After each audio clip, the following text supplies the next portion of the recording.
This program features live coverage of an African safari and may include animal kills and carcasses. Viewer discretion is advised. A very, very warm welcome to all of our school drivers joining us today from Virginia Beach, Shelton Park Elementary and Linkhorn Park Elementary. Very excited to have you on board with us today. My name is Patrick. Joining me on camera is Bongay. I hope you have your hats and your sunscreen and your seatbelts on and are ready to ask all the questions about these lions and any other animals we might manage to find for you today. So we have the kings here, the lions, one of the biggest cats in the world. They are cats, a feline, so they're related to the cats that you will find inside of your house. These ones obviously quite a bit bigger. We are looking at 2 males right now, and 1 female is sitting just up from these 2, all sleeping very, very peacefully at the moment. This female here, we can tell is a female because, well, it looks pretty full grown. It's quite large, and we can see that there's no hair. Well, there is hair around its neck, but not a mane around its neck, no long hair. And so that is how we distinguish the older males from the older females. Now, Shelton Park, I know your topic is animals and habitat, and so these lions' habitat is open grasslands, which is the habitat we're in right now, which is with less trees, and then they also will live in woodlands and dense scrub, so areas with a bit more trees than what we have here. Anyway, we have Trishala, who is down in South Africa, who always wants to answer all of your questions. Let's go down and say hello. Hello, boys and girls. How nice to have you on board. I am Trishala. And this is a very bumpy road, so let's stop to say a warm welcome to you. I am Trishala and I have Seb on camera with me. Yes, I do. And we are coming to you all the way from another part of Africa called South Africa, right at the bottom, at a game lodge called Djuma Private Game Reserve. How cool is that? So we have a lot of plans for today. We're going to go look for some elephants in the water. We're going to look for some leopards. I hope you guys would love that. And of course, some hyena cubs. How cool is that? I think that's wonderful. Now remember that you can ask us any questions that you want. Just ask your teacher and she will ask it for us. It is really bushy down here in Djuma. You can see all the trees and all of the grass around us. Very thick. Thank you, kids. Good afternoon to you too. So we are going to drive down. I think first we should go to the hyena den. A den is where hyenas live. We call that a den. We're going to go there first, and then be on the way back from there. We'll stop at some water to have a look at the water too. Maybe some elephants. Love elephants at the water. Well, there's not just me out. There's other people out that like to say good afternoon to you. So let me send you over to Jamie.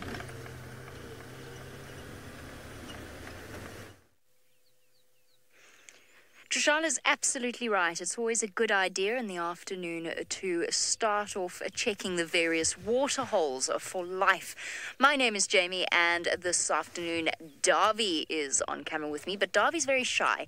So all you'll ever see of Darby, unfortunately, is his thumb. A warm welcome to the kids joining us this afternoon. I hope you're really excited. Trishala's already told you where we are. We're here in South Africa, where it is a cloudy day. Would we say it was cool? Probably not for you guys. It's 28 degrees centigrade, so 83 degrees Fahrenheit. For us, that's a nice coolish afternoon, I would say. For you, that would probably be considered to be quite hot at this stage, especially since you are just starting to come out of winter. Now, Trishala's told you it's very bushy and very grassy, but that means we just have to work extra specially hard to look for the animal that I'm planning on showing you. Somewhere down here, I think, is a leopard. Now, as you will know, or as you probably know, a leopard is very good at something known as camouflage, Well, I don't know if they're really good at camouflage. They're good at hiding. Their bodies are designed to be camouflaged because they've got those spots. And I'm actually going to go as slowly as possible, and you're going to help me look for the leopard. Now, a leopard is a big cat, and it's got spots on it and a great big fluffy tail.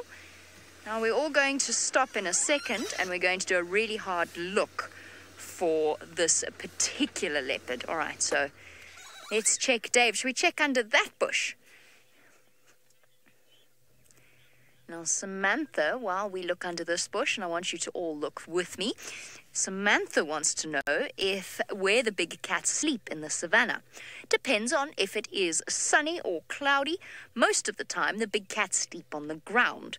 And if it is nice and cold, they will sleep out in the open, away from the trees. Sometimes they even sleep on roads because the roads are quite warm. But if it is nice and sunny, then they'll sleep in the shade. Now, leopards sometimes sleep in trees. Oh, keep looking. I think I've spotted something. Have you spotted him as well? There's a pole in the way, and that's because we have a roof on. Look closely, and there you will see the secret big cat hiding away in the grass. Well done, Davy. There's the little secret of the savannah, the rosetted Tingana. Isn't he wonderful? Now, each and every single leopard has a name here. But we'll get onto that in a little bit because Isabella wants to know how the leopards camouflage themselves. Okay, so this is what I was trying to explain very badly earlier. We're talking about camouflage. Camouflage is the design of an animal's body that basically allows them to disappear. Look at that. As Dave slowly zooms out, you can see how the spots on the leopard break up its outline so that even though it's sitting in green grass and it's a sort of gold color, and I'm sorry about the pole, I promise it won't be there the entire time. Actually, will be there the entire time. I'll move and then it won't be in the way.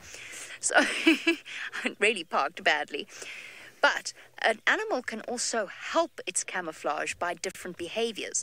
So leopards can sit really, really still when they're hunting.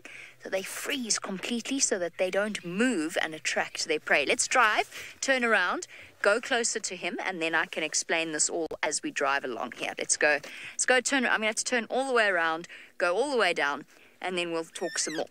So there's something like a chameleon, for example, might rock backwards and forwards, like a leaf blowing in the wind. So there's different ways that animals can help out their camouflage. I actually think our view might be better from up here, to be honest. Okay, I'm just going to turn round rather than reverse back along the narrow dam wall, because then we might all fall into the dam, and that would be terrible. Okay. So while we go searching for a good spot to view our leopard, let's go back across to Patrick, because fortunately his lions aren't hiding away. Well done, Jamie, on finding yourself a leopard, which is very close relative to these lions that we have right now. Now, Lincoln Park, I heard that your topic today was science, so let me give you a little bit of a science lesson here in taxonomy, which is how we name and group animals. And so we know this animal as a lion, but it also has a scientific name, which is a longer name that helps us kind of put together where it fits in the animal kingdom. And for this one, it's called Panthera leo. So that's two different names it has. Panthera leo. Can you all say it with me very slowly? Panthera leo. So now if someone asks you what this big cat is, you can sound really smart by giving it its scientific name. As we see it's walking off here, it does have a missing tip to its tail, and that is how we know that this female is from the River Pride. Joshua, lions roar loudly for a number of different reasons. So if we look back at these males down here, they are very, very weary of other male lions, and they want to have all of the female lions for themselves. And so this causes a lot of fighting and a lot of conflict between the males. And to let other males know and other lions know that this is their area and this is the part of the world that they control, they will let out a very big roar to let everyone else hear and know. But they will also roar to communicate to one another as well. One thing we always see out here with lions is contact calling, where they will give a little bit of a and this is another vocalization that they will make to make contact with one another and try and locate one another. We'll often see mothers doing it for their cubs, or even if an older lion gets taken away from its pride, it will still use those calls to try and relocate the rest of the pride. So they roar for a number of different reasons, but it's very, very loud. You can almost feel it rumbling through your chest, like when somebody's got their music up a little bit too loud. Okay, well, these lions are very, very sleepy, but the cat that Jamie found for you seems to be up and about right now.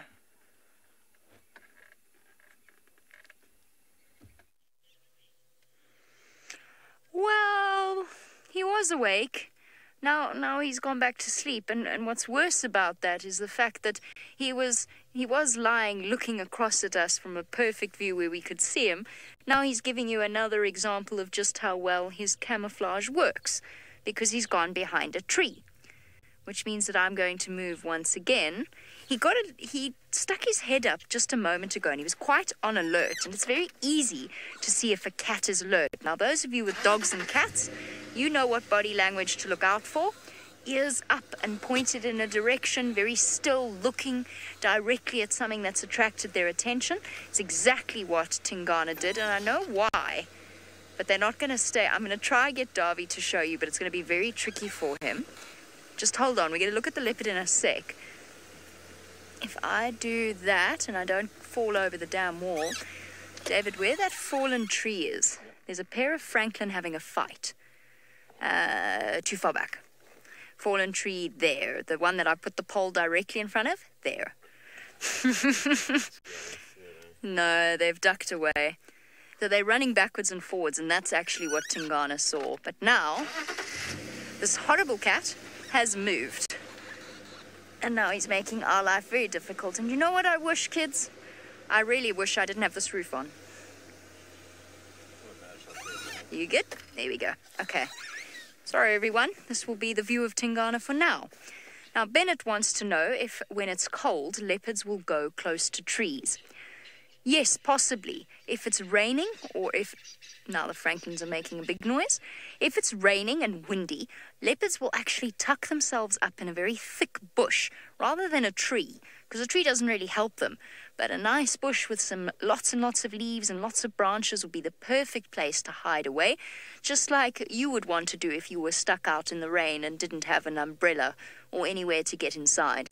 So they'll curl up underneath a bush. If it's really hot and there's not much wind and they're a bit uncomfortable, sometimes what they do is they go up into trees and they actually lie down and sleep in trees, and so do lions. But the truth is that sleeping in a tree is not very comfortable. Leopards make it look comfortable, but they really get their best sleep when they're lying down on the ground. So if they can, they'll actually sleep on the ground. Now, what leopards do with trees is they use them as a kind of a pantry or a larder where they can store their food. Now, leopards are big cats, but there are other things out here that are bigger than they are and stronger than they are, and those are hyenas. Even though for a big leopard he might be a little bit bigger than a hyena, he still doesn't really want to be bothered by them. And hyenas love to steal leopards' food. Now, remember that hyenas do hunt as well, but they will steal from a leopard if they can. So what leopards do is they're very clever. They grab their food and they put it in their mouths and they climb up trees, and then they put their food up in the tree. And they leave it there and they feed off it from there. And that way they don't have to worry about something coming to steal it from them. And the only thing that can steal from a leopard then is a lion. So that's why leopards love trees so much. It's a way of keeping their food safe and secure. Flop. Okay, so while our leopard, what's this animal called again? Our leopard does the best possible impression of a sausage and avoids all attention of hyenas, Trishala's actually got some hyenas to show you. Of these hyenas. How cool is this? We are here at the hyena den. Like I said before, that's where hyenas lived. It's called a den, and that's where they keep their cubs. And there are a few cubs around, but none of them are out yet. It can be scary to walk around all by yourself. Even if your aunt is around, it can be a bit daunting when you're little. Now, this is Ribbon, and she is a beautiful hyena. She is a female. So she's a girl hyena, and you can see all the spots on her. And can you see that fluffy mane going down her back also? Now, Ribbon has 2 cubs of her own that live in the den, and we hope that they'll come out as well. She's just lazing about. It's a nice day. It's about 28 degrees Celsius, which is about 83 degrees Fahrenheit. So she's taking advantage of the cool-ish weather. It's a bit cloudy, like JB was saying to you, but it's there's a bit of a chill in the air, which is nice and cool. Dylan, you'd like to know, how do we stay safe around the animals? Well, first of all, we've got to learn lots about them and learn about the way that they behave and the things they like and the things that they don't like. And of course, then we've got to sit with them and we've got to experience them as well. Also remember that we're in the car, and our car is quite high off the ground, so they don't feel threatened by us as such. They know that we're not coming to hurt them. They know and understand the sound of the vehicle and the way that it looks. So they're not afraid at all. You know, animals, if they attack you or anything like that, it's usually out of fear. So as long as we don't make them afraid, we're always safe. But remember, all animals have the potential to be dangerous, so it's important to always be cautious and careful. Like with everything, like when you play in the playground, you got to be careful, otherwise you might fall and hurt yourself. So there she is. Now, can you see the nicks in her ear? She's got little cuts in her ear there.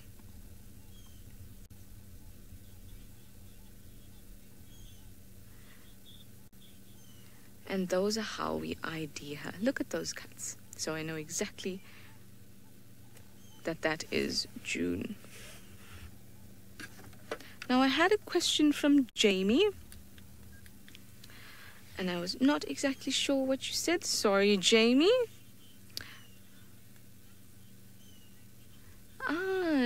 That is such a wonderful question, Jamie. And so observant of you. You've been watching so closely. Well, they move their ears because they have little bits of sort of flies and other things that are biting them or irritating them. In the same way, like when something bites you and you kind of swat it away and it's automatic. You don't think, I'm going to hit the mosquito away. It just happens. You swat it with your hand. That's the same thing that Ribbon's ears are doing now. There's little flies around it. And they always have little things in their coats that are bothering them. So she wiggles it around and she tries to chase them away. Now, hyenas can move their ears in other ways too. If they hear something, they can move their ears in that direction so they can get a better listen for what's out there. But this type of movement that Ribbon is doing right now is to chase away any sort of pests. Pests of your flies and other insects that irritate you. Those are your pests.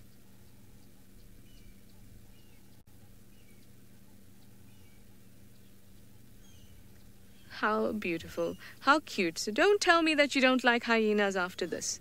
They're beautiful. So let me send you over to Patrick in the Masai Mara because he has some exciting things for you too. Yes, how could you not love hyenas? They're such a cool animal, as are these lions that we have right here. And we actually know these lions so well that we have given them both names, these two male lions. So what they are is in a coalition. And what a coalition is when male lions will link up, generally once they start to get a little bit older, and this helps them with protection and hunting, and it also means that they're stronger if they want to try and take over a pride by coming in and becoming dominant over the pride. And so we call this a coalition, and this one here is named Half-Tail because it's missing a little bit of its tail. And the other one we have sleeping we call Fang because he's missing a canine tooth. And if you point to that sharp tooth sitting in your mouth, that is the one that's called a canine, the ones that kind of look a little bit like fangs.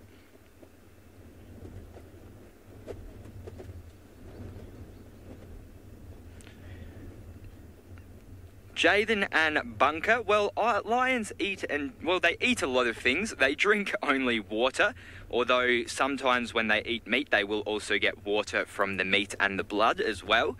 But when it comes to what they eat, well, there's a whole range of different animals they eat. They can eat bigger animals like buffalo and zebra and various types of antelope.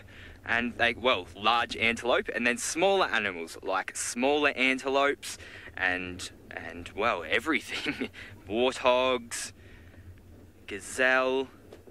They'll eat just about anything, but they like to hunt, and so they will, if they are in a bigger pack, obviously try and take down bigger prey animals. And they're also not they are very quick. They're very quick animals, but a lot of their prey items are also very quick. Hello, Jeremy. Well, they take down their prey through hunting and stalking. So once they find a target, they'll try and stay as hidden as they can from this target. And they'll generally work as a team as well. Sorry, that was for Benjamin. Sorry, Benjamin, that was your question.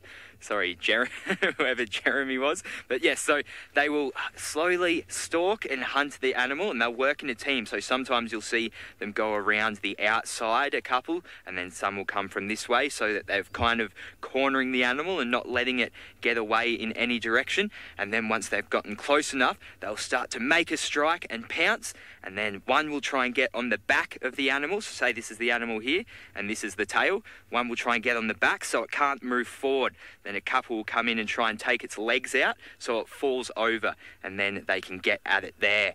So that's a bit of a generalisation of how lions will get their food, but it also depends on how many there are in the pride, whether they're hunting alone, what type of animal they're trying to hunt, and also the weather conditions as well.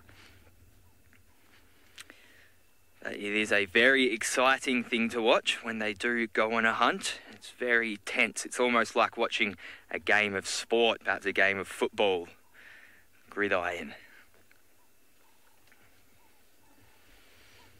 But for now, they are staying very relaxed, which is actually how we tend to see lions a lot of the time. They're actually pretty sleepy animals and will be resting without a care in the world for a lot of their days, but they are very big animals and they need that power and that strength when time does come for it. So while they may look very cute and cuddly right now, that can change in an instant when it comes to lions. So we have to be very respectful of them in their habitat.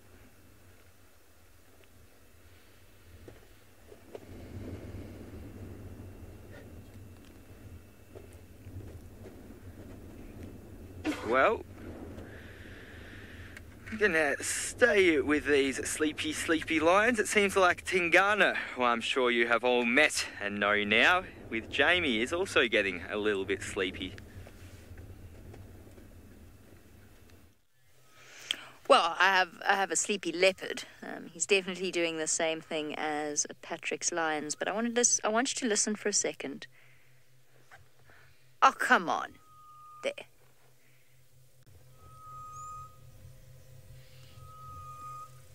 Can you hear that beautiful sound?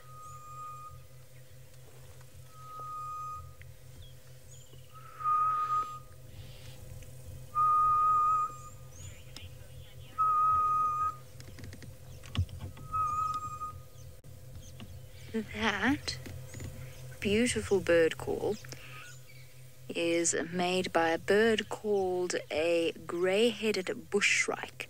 Now, it'll be very, very difficult to see it. It's hidden away deep in the trees, as bushshrike often are. But it is called a grey-headed bushshrike, and it is sometimes known as the ghost bird. Isn't that lovely? Because you so often hear it, but you so seldom get to see it unless you really go looking for it. It's quite a big green bird with a grey head. So I just thought I'd let you listen to a beautiful bird call, because Tingana's not actually doing very much at all. However, I did promise you that I would explain why we give each and every leopard a different name. But before we do, we've been talking about bird sounds, and Damon wants to know what kind of sounds leopard makes.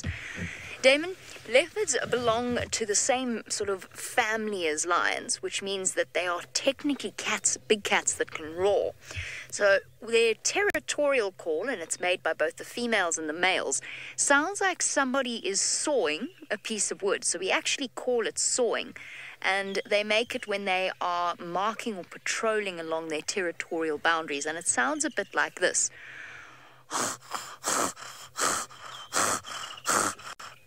Wasn't a great impression, but it'll do. All right, that'll do. They can also growl, big, deep, scary sounds that sound a little bit like a chainsaw starting up, especially when you are standing right next to them. It's always a slightly terrifying moment if you happen to get too close to a leopard on foot. And they also do something known as chuffing. And chuffing is one of my favorite sounds, and it's made between a mother and her cub. So whether it's a male or a female cub, it doesn't matter. When the mother is calling her cub, she makes a sort of a sound. It's quite hard to, that also was a terrible impression. I'm not great at animal sounds, okay? I'm not employed for my ability to mimic things. But that's the sort of sound that they make, and they make it to call to each other. Thank you, Emma. Emma says it's not too bad. Emma, of course, is the voice in my ear who lets me know what questions you have. That wasn't terrible. It wasn't great. What was I going to say? Oh, yes. One thing that leopards can't do is they can't purr. So they're not like your cats at home. You know how your cats at home, when they're happy, maybe your friend's cat if you don't have a cat, they make a sort of a sound. Big cats like leopards cannot do that. Neither can lions. Cheetah can, but cheetah also can't roar. So there's a division in the cat family between cats that can roar and cats that can't roar, and those that can roar can't purr, and those that can purr can't roar. If that makes sense. Does that make sense? I think you got it. I think you're all paying close attention. Right. Why do we have different names for different leopards? Because we spend lots and lots of time with them. So just because he has a name, just because I'm calling him Tingana, doesn't mean that he's a pet or that he gets fed or that we look after him in any way. We don't touch him. We don't treat him like a pet. But it helps us to keep track of each and every individual leopard, because leopards are territorial, which means that we see the same individuals regularly. So to keep track of who's who, they all have names. And Tingana is the big dominant male in this area. What that means is that he won't let any other big dominant males into his territory, but he'll be quite happy if there's a female walking around, but not another male. So he's the big dominant male, and his name means shy, even though actually in these days he's not very shy around the vehicle. Sometimes when you walk close to him, and I've done this quite a few times by mistake, he immediately gets up and he runs away. He doesn't like to see people on foot. He gets very, very scared. So hence his name Tingana, which means shy. Right now he's not being very shy at all. He's just being sleepy. But you can't blame him, because what he's doing at the moment is he's digesting a huge belly full of food. Now, for those of you that have eaten a big meal, I don't know, maybe on a Sunday with your family, you have a really, really big meal, or maybe you just eat too much cereal one day. But whenever you eat a lot of food, you actually find that you feel quite sleepy, and perhaps you want to go and have a nap, or perhaps your parents want to have a nap and they want you to have a nap too. But what he's doing at the moment is he's focusing all of his energy on digesting that enormous meal of meat. And he's breathing quite fast because even though it isn't hot this afternoon, the digestive process makes quite a lot of heat.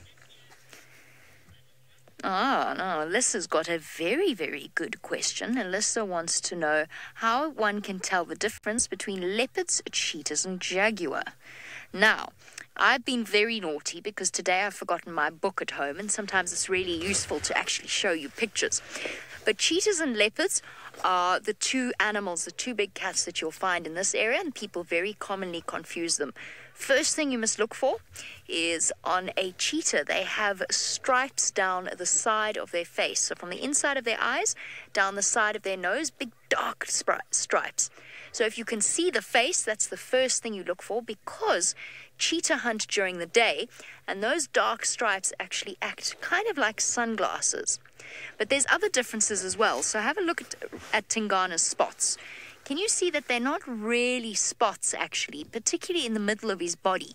They kind of look like rosettes.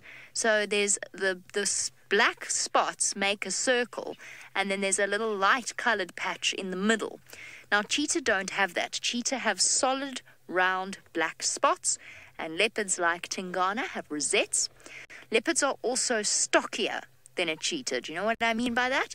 In other words, they are more muscular, where a cheetah is tall and has got very, very long legs. Leopards are strong looking, so they're much, much heavier than a cheetah.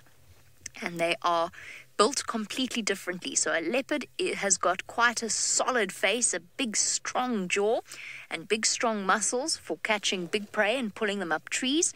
A cheetah is tall and thin and is built for running really, really, really fast.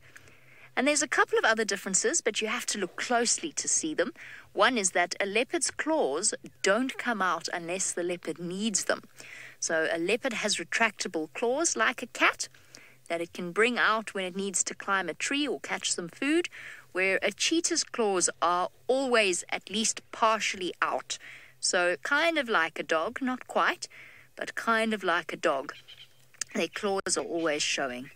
Jaguars, of course, you won't find here. So jaguars are very, very similar to leopards, but they are not found anywhere in Africa. They are found in the Americas. So it's really a question of where you're looking. They also hunt different things as well. All right, speaking of hunting for things, I think Trishala has been hunting for all sorts of exciting things to tell you about.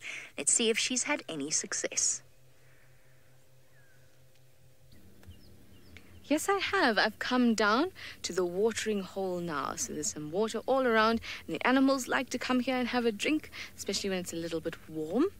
And we have a few terrapins that are out and about. Look at them. Now, you were speaking with Jamie about the differences between things. So let's talk a little bit about the differences between a tortoise, a terrapin, and a turtle. Oh, look, he slipped into the water. And he dives down. Now, where's your friend? Still there. So a tortoise lives on land, and they have claws to walk with, and they have a hard shell. And a turtle lives in the sea. So those ones have flippers, and that's how they can swim. But these guys are called terrapins, and there's something in between. They like the water, but they also come out onto land, and they have something in between webbed feet or flippers and claws. So they are adapted to living in a place like this. Oh, there you go. Dive down.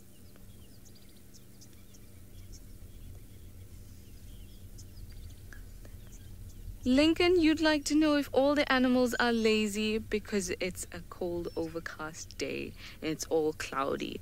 No, not really, but I'm sure that they're feeling a bit under the weather. Just like the weather is. It's dull and gloomy, so maybe they're feeling a little under the weather.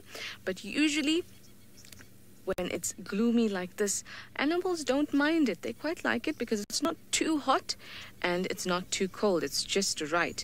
Now, when it rains, and it has the potential to rain with the clouds like this, then animals are not as happy about the weather, and you'll sometimes see them hidden in the bush because they want to be away from it, or you'll see them under trees or all sorts of hiding spaces. They have little burrows, little homes. All animals have little homes, so then they go into those little homes, much like us.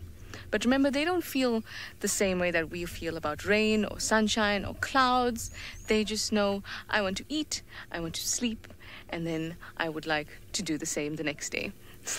So many animals also behave in that way. And these terrapins, even though, they've jumped, both of them have jumped into the water, but those terrapins, they were also being a bit lazy. But what they were trying to do is, now that it's a bit warm and the sun's coming up a bit more, they're trying to get warm themselves. Because remember, reptiles are cold-blooded, and that means they can't pick up their own body temperature like we can. Humans can do that, and mammals can do that, and they can keep a consistent body temperature. But things like terrapins and snakes and other reptiles, they need to get all their temperature from the surroundings. So when it's hot and sunny, they can warm up, they can even overheat. But then when it's cold, they can barely move. And sometimes when it's cold, they can't even eat. Because in order to eat, you've got to use energy. And when they eat and they have no energy, then they can't digest their food. So the weather really does affect them. But emotionally, they're not as affected. But very nice question, Lincoln. Thank you. Now, we are going to move off from here because there's not much else drinking around. I don't see much. A few birds, but that's all. Bennett, you'd like to know how cold it does get and what do the animals do when it's cold? Well, we have lots of animals, and it doesn't get very cold here. In the winter, it's more our dry season because we don't get very much rains, and that's what affects animals more than the actual temperature. Rain, so if it's very wet or if it's very dry, then it affects their food. So sometimes when their food is affected, then some may get very, very skinny. Others will hide away, and some animals, like these guys, the terrapins I just showed you, those animals, they go into a state of estivation. And what that means is all the things that are going on in your body all the time, even when you're standing still, even when you're eating, or you're just lying down in your bed watching a movie, there's lots of things happening in your body, and the blood is being made, and there's heat that's being made. So all those things are happening in your body, where a terrapin, the same things are happening with the heat, and what they do, or happening in their body, and what they do is they'll go into the state of estivation, so they'll make all those things happen very, very little. So they use up very little energy because they have no food around. So the dry season affects animals a lot more than the hot or the cold. Because remember, like I said, they can go into their little burrows to get a bit of shade from the sun. They can go and have a dip in the watering hole to cool down. So all those things that they can do too. Now, Patrick has a vulture for you, and he's up in the Masai Mara, so maybe he can tell you a little bit about how they cool down. I do have a vulture for you all sitting up in this tree here. So speaking about habitats and animals, well, birds are completely different to the lions that we were just looking at, and these vultures will spend a lot of their time in the trees, but we mostly see them actually up in the air. They are very high flyers and they have very good eyesight, and they can see for kilometres or miles. So this vulture is a scavenger, and it's sitting nearby because there is actually a dead hippopotamus that's not too far from where we are here. So generally after an animal is either killed by predators or dies of natural causes, you will always be tipped off by the vultures hanging around, because they would like to hang around the carcass, and then when the timing is right, they will swoop down and they will get themselves some of the meat. So that is what we call a scavenger. There's plenty of scavengers out here. Even these lions will scavenge food sometimes. They do prefer to hunt for their own food, or they will hunt for their own food. but they will tend to also scare other animals off and try and take over it themselves. Emma is saying that this is quite a sneaky looking vulture. It is probably just waiting to sneak its way in to the carcass that we have nearby. And so they're the two main ways that we see carnivores getting their meat. They will either hunt for it or scavenge for it. And as I said with these lions, they will do a little bit of both. Jalen, not quite like an owl, but they can turn their heads quite a distance. So they can move it on a very wide axis, but not as much as the owls can. They also have a different shaped neck to the owl. If we look at, it's facing the complete wrong direction for us to see right now, but the necks of the vultures are quite different to that of the owls. But they can still move their head around quite a bit, and as I said, have very, very good vision. So good, in fact, that some people actually believe that if they eat them, they will be able to see into the future. Well, Dylan, vultures will eat any type of meat that they can come across. I've seen them eating on dead giraffe, dead hippopotamuses, even dead predators as well. So say if a lion was to die, you might even see a vulture there eating that. So they're not really too discriminant when it comes to what food they will eat. They will just, they will spot it, so they'll fly around and they'll cruise in the air, sometimes even riding thermals, which is, if we think of hot air obviously rises and it goes up towards the roof or towards the sky. And this provides a little bit of an advantage because they can catch it with their wings and then they can ride it around and use that, so they don't have to spend all that energy flapping their wings. And so once they get up nice and high from that, then they can see, using that awesome vision, whether there is something dead or whether there's a bit of action happening somewhere, and this will help them to locate where they need to find the food, and then they get down and get it for themselves. So that is the carnivore's way, hunting or scavenging, whereas with herbivores, it's browsing or grazing, where they will either eat from the treetops, which is browsing, or they will eat from the ground, which is grazing. And now their kind of way of getting food will also, in a way, define the habitat that they do live in. So if we take, for example, a leopard as opposed to a cheetah. Now, a leopard is big and strong and moves very quickly and very stealthily. And so it prefers to be in a habitat where there's a lot of trees and that it can hide itself and use its stealth. Whereas cheetahs, well, they prefer to be hunting out in open areas because they use their speed so much rather than their power.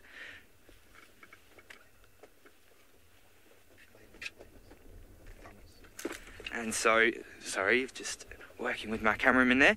And so they will prefer to be in habitats with less trees and more open areas.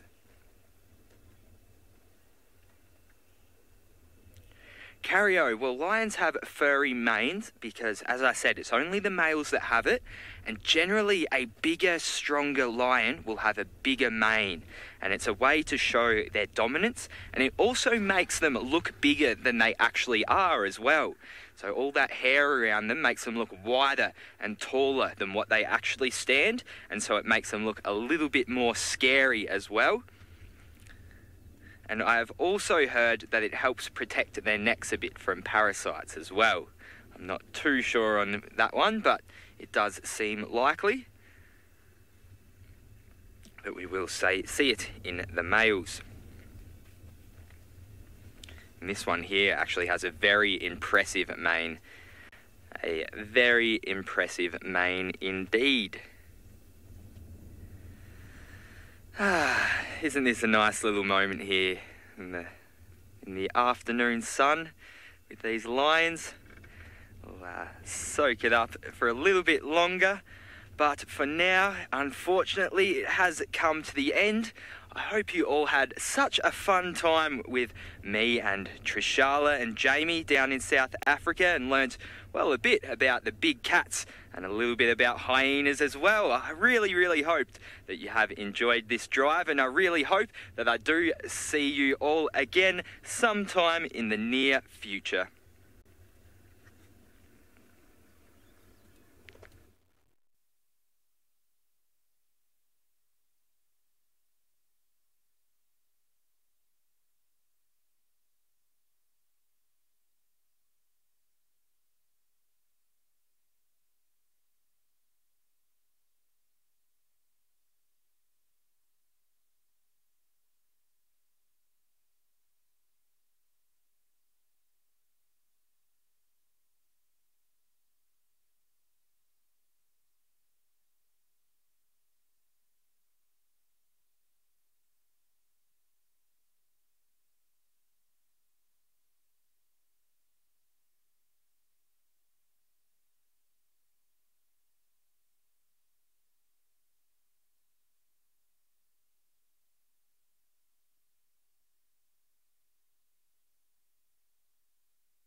Very warm welcome to all of our regular viewers, all of our big kids after that kids drive.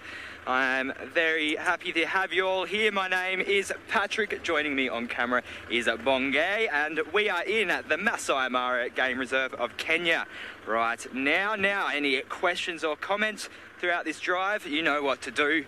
Use the hashtag SafariLive on Twitter or the YouTube chat stream. Now, I'm sure everybody is very concerned and wondering about last night, so I'm just coming back to the site where it all happened, and then after I've got a nice position, we can have a good chat about it all, because it was quite the experience indeed. It was, yeah, still not 24 hours, but almost 24 hours after it. I'm still trying to process everything and just wrap my head around it. It's been a very long, very tricky 24 hours, or almost 24 hours since as well, as there's been a lot of contact, there's been a lot of talk, there's been a lot of debate, and so everyone is just trying their hardest to get their heads around just what happened here last night. So for anyone who didn't watch in, we had a big ruckus between two prides of lions, but as I said, I'll just get a good spot and get into discussing the nitty-gritty of it all. I just didn't want to bring it up on the kids' drive because of the the sensitive content. So here we are. Nato, it was very sad amongst, well, all of the other emotions as well. It was quite a sad moment. Also quite an epic moment. It was raw nature. So here we are. This is the aftermath of what has occurred here. We are left with nothing but the dead hippo carcass, and unfortunately, sensitive viewers, please look away now. The cub is still, well, one of the cubs is still here.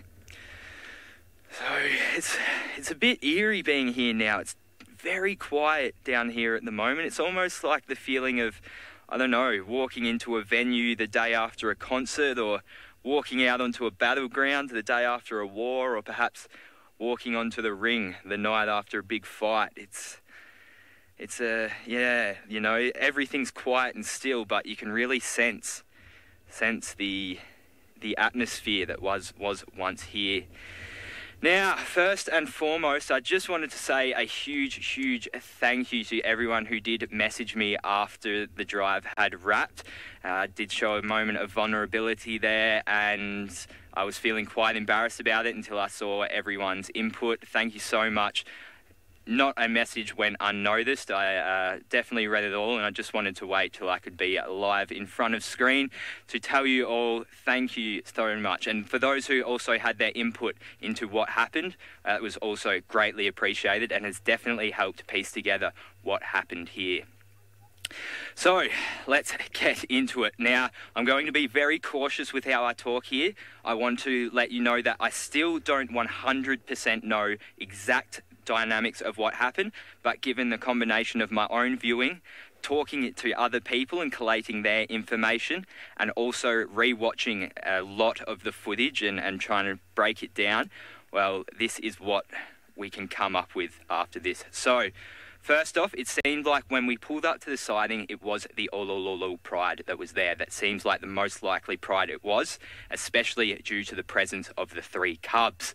Now, shortly after this, during the kids' drive, another pride did enter the scene, and it was most likely the river pride. I was saying the marsh pride due to a lot of information I was getting yesterday. I was trying to make sense of it all, and everyone was saying the the marsh pride. But after a lot of talking with other people, it seems like it was most likely the river pride that came in.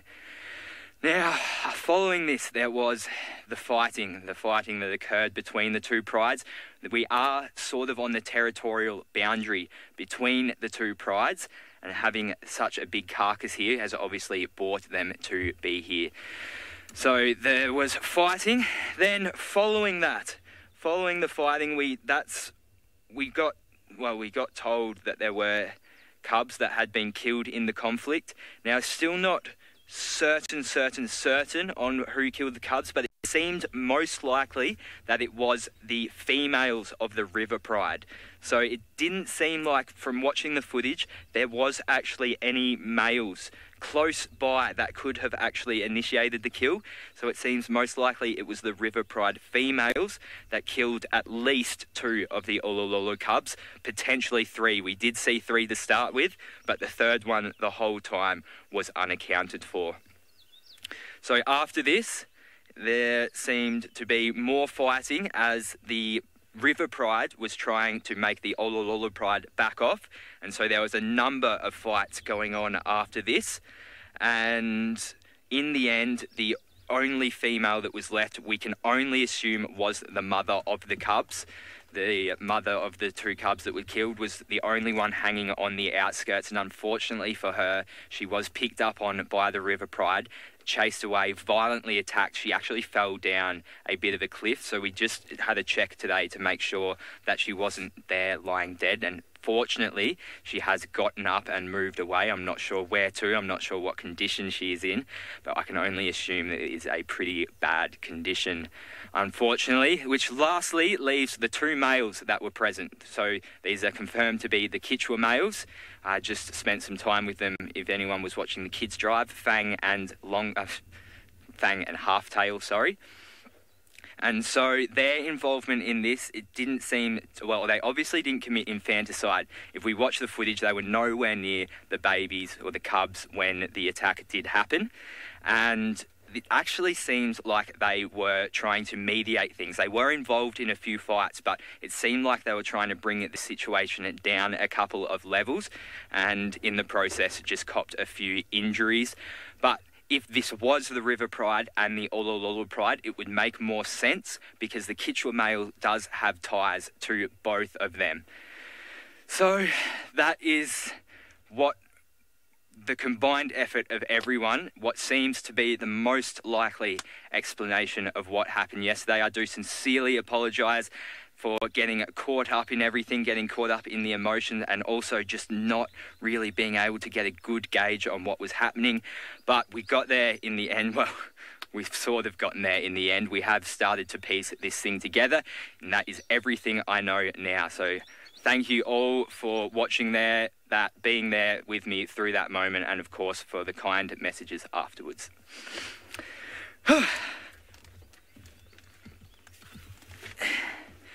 All right, so now that that's out of the way, I think it's time to move on from here. There is nothing really else happening, just a few vultures kicking about.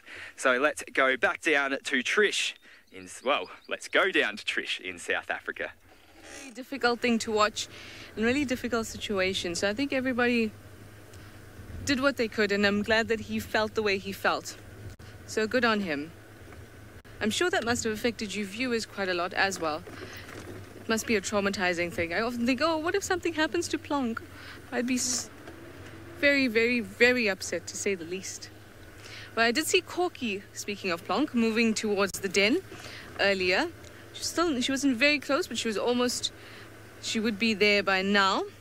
But I think we'll wait a little bit for it to get a little bit more dark, so we can actually, have some activity at the den and have all the cubs out. So I'd love to see if Plonk is there. I really would.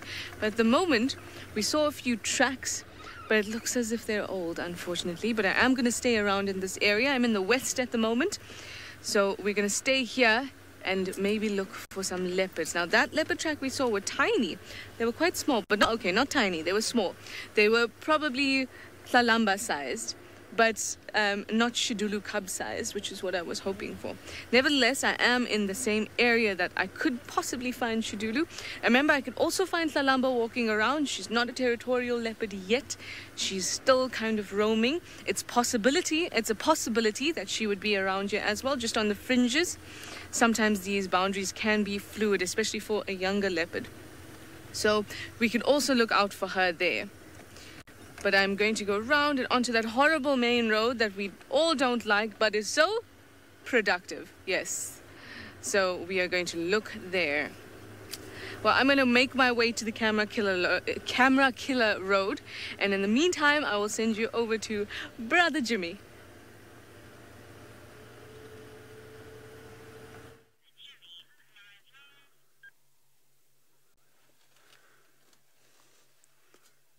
Well, good day, folks. Good day.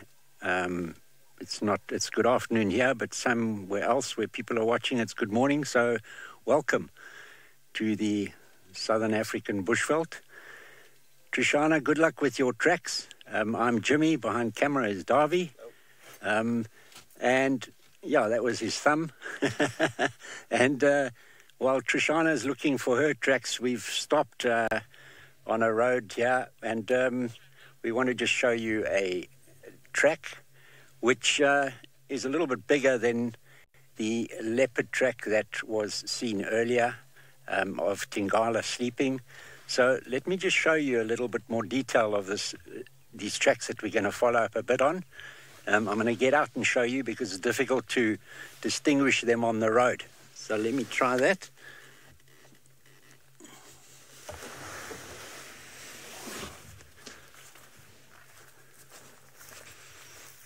Davy, I don't know if you can, are you on this one? Yep. So, folks, sorry, these are vehicle tracks. And here, I'm going to circle it so it sort of identifies it. This is a lion track. And how we know this is from particularly the size. So from the front to the back can range from about 9 centimeters to about 12 centimeters, depending on whether it's a male or female. And the width is probably between 9 and 11 centimeters. And the direction of this line, who can guess it's that way, because we can tell from the 4 visual toes. There are no claws visual because they have retractable claws. And the back pad of a cat has got 3 lobes on the back.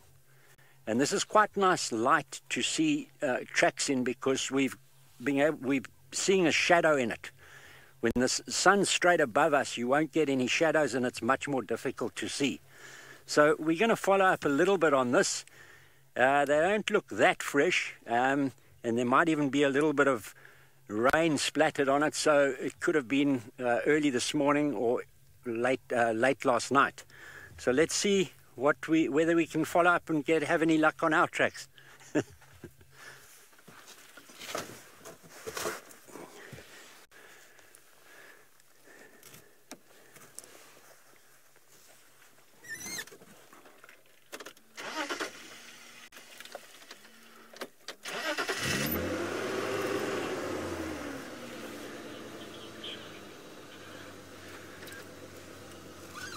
Paula, you say that was a big or good-looking track?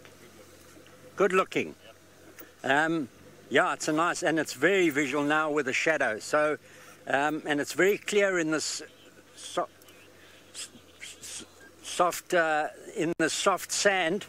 It's more pronounced than in clayer soils. So, we're lucky to be able to track in this type of soil in certain areas.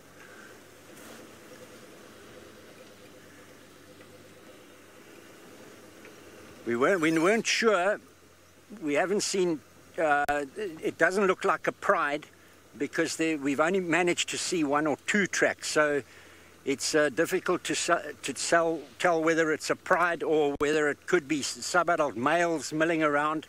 So until we get more detail on the tracks, it's very difficult to say what the configuration of the group is.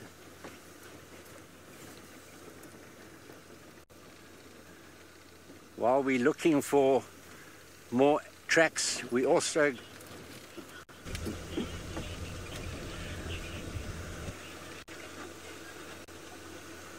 Rosalind, question from you: how big is a lion track? A female track goes to about 10 centimeters in length, so roughly the size of a male's. An average male's fist closed, and a big male track can look about 2 centimeters bigger than that. So that's a rough size of a lion track. While we're looking for more tracks, we're also going to be listening out for any signs of alarm calls. While we continue, while we continue following up on some tracks, we're going to send you to Trish and see what she has found. Well, Jimmy has inspired me, I think. I have found this track. I've come back because when we turned that junction, I wasn't paying enough attention, you see. So I decided to come back to first track, which is basically your #1 rule when you're tracking. If you lose a track, come back to your last track, basically, and then start again. So that's what I've decided to do. So this is what I've found. I'm going to give you something for a sense of scale. I suppose you can use my hand. If I do that, it doesn't even cover my full fingers. Just a little less than that. So it's a little leopard. And you can see that it's leopard. You have the toes rounded, unlike the hyena where it's all kind of kidney-shaped, odd-shaped, like puzzle pieces. They fit in together. And you can see the 3 distinct lobes. So there's 1, 2, and 3. Now touching it, because I want to get a feel for how fresh it is, the sand is still sort of loose. It's not compacted against the rain. And then I saw some other tracks that had rain on top of it. So I'm a bit confused. But what I'm going to do is I'm going to follow up on it anyway, because I think it would be an absolute delight if I could find Hlalamba. I do think so. So we're going to turn around again. Here's another one here. So they are all along this road. So I am going to follow up on her. So let me just plug in. And then we will turn and follow up on it. Now I also have to turn quite carefully so I don't drive over them.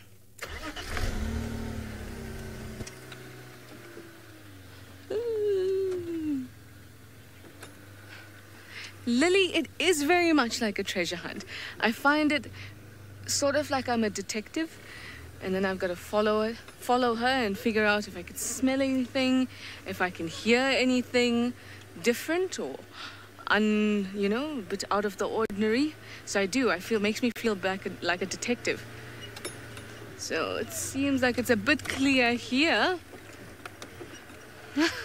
Nancy Drew of the bush, that's what Emma says. I love Hercule Poirot, so I'm more for Hercule Poirot of the bush, I think. If he was a female and my age. Emma, don't argue with me. I like Hercule Poirot. She says I don't have a moustache.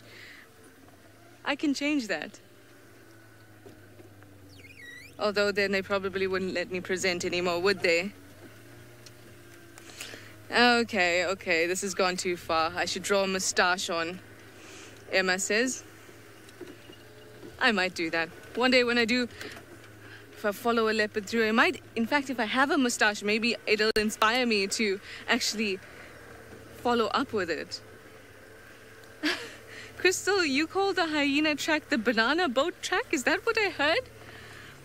How very creative of you, Crystal.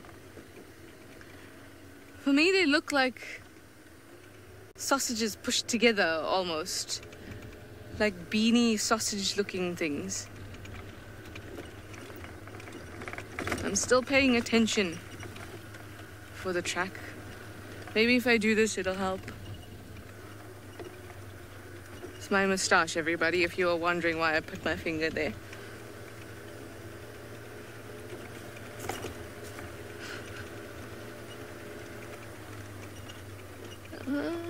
Okay, looks like there's some investigating to do. Let me send you to Pat, my sidekick, in the meantime.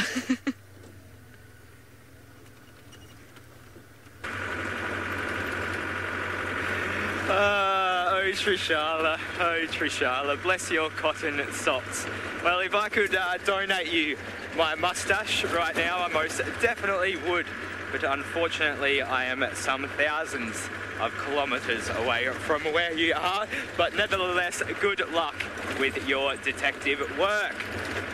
So I have left the scene now. We did see the River Pride was still there with those two Kichwa males, anyone who was joining in the kids' drive, but unfortunately all of the River Pride had gone quite flat. We just saw the one female that was missing the tip of her tail, which is a lioness that is known to be from the River Tree Pride, and we just saw some heads, some sub-adult male heads, and a couple of lioness heads poking up out of the grass. So apart from that and the two flat Kichwa males, there wasn't a whole heap left going on down there. But I do want to let you know, even though I have moved away from the scene, if you do have any questions or any more comments or anything that you do want to share around last night's sighting, I'm going to be open to it the whole drive.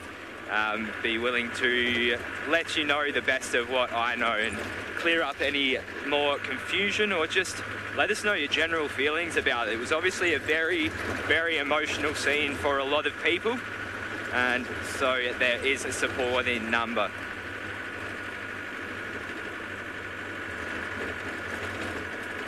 Gremlin General, well, I am just pretty much in line with the front of our camp right now. So the Mara River is to my northish direction out this side, and the best pinpoint I know from where we are right now is down near Little Governors, where we quite often see those, where we saw those amazing lions the other morning, if anyone remembers there. So probably about 10 kilometres or so, so about 5 or 6 miles away from where we are, where the Mara River is right now. But I think that's going to be the plan anyway. Gremlins, so it doesn't seem like this was the Marsh Pride yesterday. It seemed to be the River Pride. So there was a lot of confusion surrounding that, but after everybody's input, it seems most likely it was the the River Pride, for a number of reasons. A, as the question dictates, the Marsh Pride come from the other side of the river.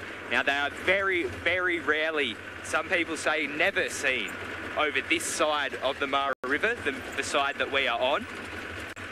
So it was unlikely that it was the Marsh Pride. Definitely more likely to be the River Pride, closer to their territory. And as I said, there was that female with the missing tip of the tail, which is actually the one we first saw.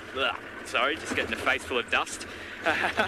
It was the one that we saw yesterday, actually closest to the cubs when the initial attack happened.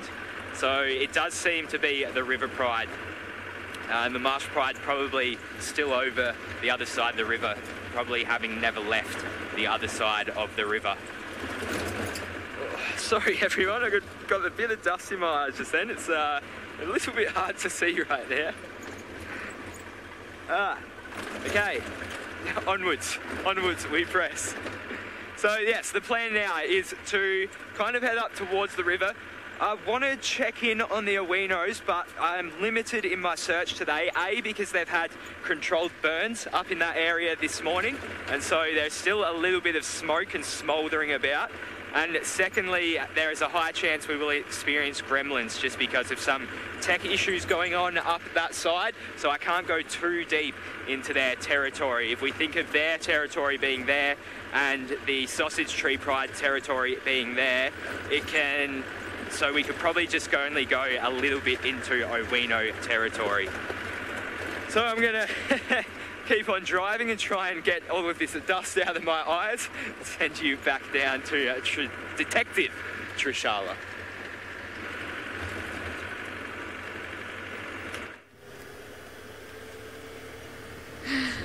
That is so horrible. I know when you get dust in your eye, it really is something else, especially for me when I have my contacts in and I get dust in it. It's horrible. I'm actually very glad. We are on the main road, so if there were cars in front of us, we would definitely be eating their dust. Now, Pat did send you over to the investigator. Case has gone cold. Trail is cold. I checked both the junctions at that road, and I still found nothing.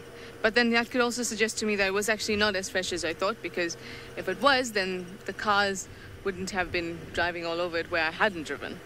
So it was probably an old track, and then I just saw some more going right, but of a different leopard, and I think that was Shidulu, because like I've told you, when I come down this road, the main road on the western boundary, that's Shidulu's territory. So when I'm looking, I'm kind of looking to my right here and a little bit to my left. But I found that she hangs out more kind of on this side. So I'm going to think that those tracks that I saw now were hers, and they were just that much bigger than the other ones. The other ones were quite small. I was hoping it was cub tracks too, don't worry. But none. This road has been much better today, just as I say that. Ding, ding, ding, ding, ding. Oh, they like Detective Trish. I like it too. It's like I've been waiting my whole life for someone to call me Detective Trish, and now my dreams come true. I want to be a sleuth, you know, not just like Detective Trish of the South African Police Force. No, I want to be a sleuth, like Hercule. So thank you for making my dream come true. Ooh, we have a grey hornbill in the road who has just decided to fly off. Let's see if we can catch up with him if he perches there.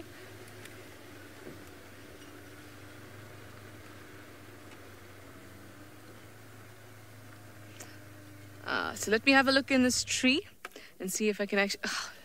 birds, it's as if they don't even like to be on here. But let me have a good look in this tree, because that's where I saw the birds fly into. In the meantime, let me send you over to Jimmy.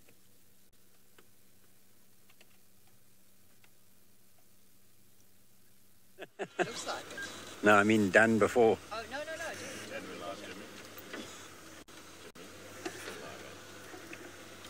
We're just going to stop here. There's something quite interesting here on the right of us. Let me try and move for camera there. How's that, Davi? Yeah, that's fine. Is that good? I've just stopped here. You can see this marula tree, and it's got a very nice patchy grey, light and dark grey bark, and below it you'll see where it's been absolutely stripped. And this is from elephant feeding, normally during early summer, when the rains are starting to come in and there's a lot of moisture in this bark. And also in winter, when there's not a lot of moisture around, they'll strip some of this bark off. And this looks like this elephant is totally ring-barked, this marula. So the chances of it surviving are very slight. In fact, if they debarked it too deep, the chances are zero of it surviving. So in a couple of years, that will fall over and decompose and form food for other animals. So yeah, it's just an interesting. You don't often see them completely ring-barked. So yeah, any questions on the feeding of these ellies? Mary, do elephants eat the bark? What they'll do is they'll strip the bark off the tree like this, and they'll eat the inner cambium, and they'll generally not eat the drier part of the bark. So they'll eat the cambium where the moisture and the food of the tree is. The bark is really just a crust or scab that protects the tree from heat and insects, etc. But elephant have a very varied diet, so they'll eat cambium of bark of trees. They'll eat the roots. They'll eat the leaves, small branches, and obviously when fruit's around, they'll eat the fruit of these trees as well. And they have a delicious small yellow fruit, which is very high in vitamin C. And they have just finished about now. So the fruit drops around February, towards the end or middle of our summer, and so they pretty much finished dropping fruit now. So the fruit is over for the season.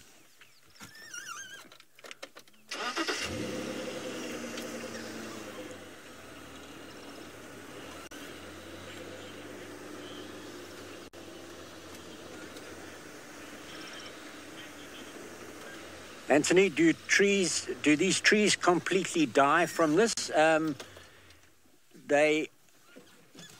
Let me turn around so I can still get a view of it. Because this has been totally ring-barked, it's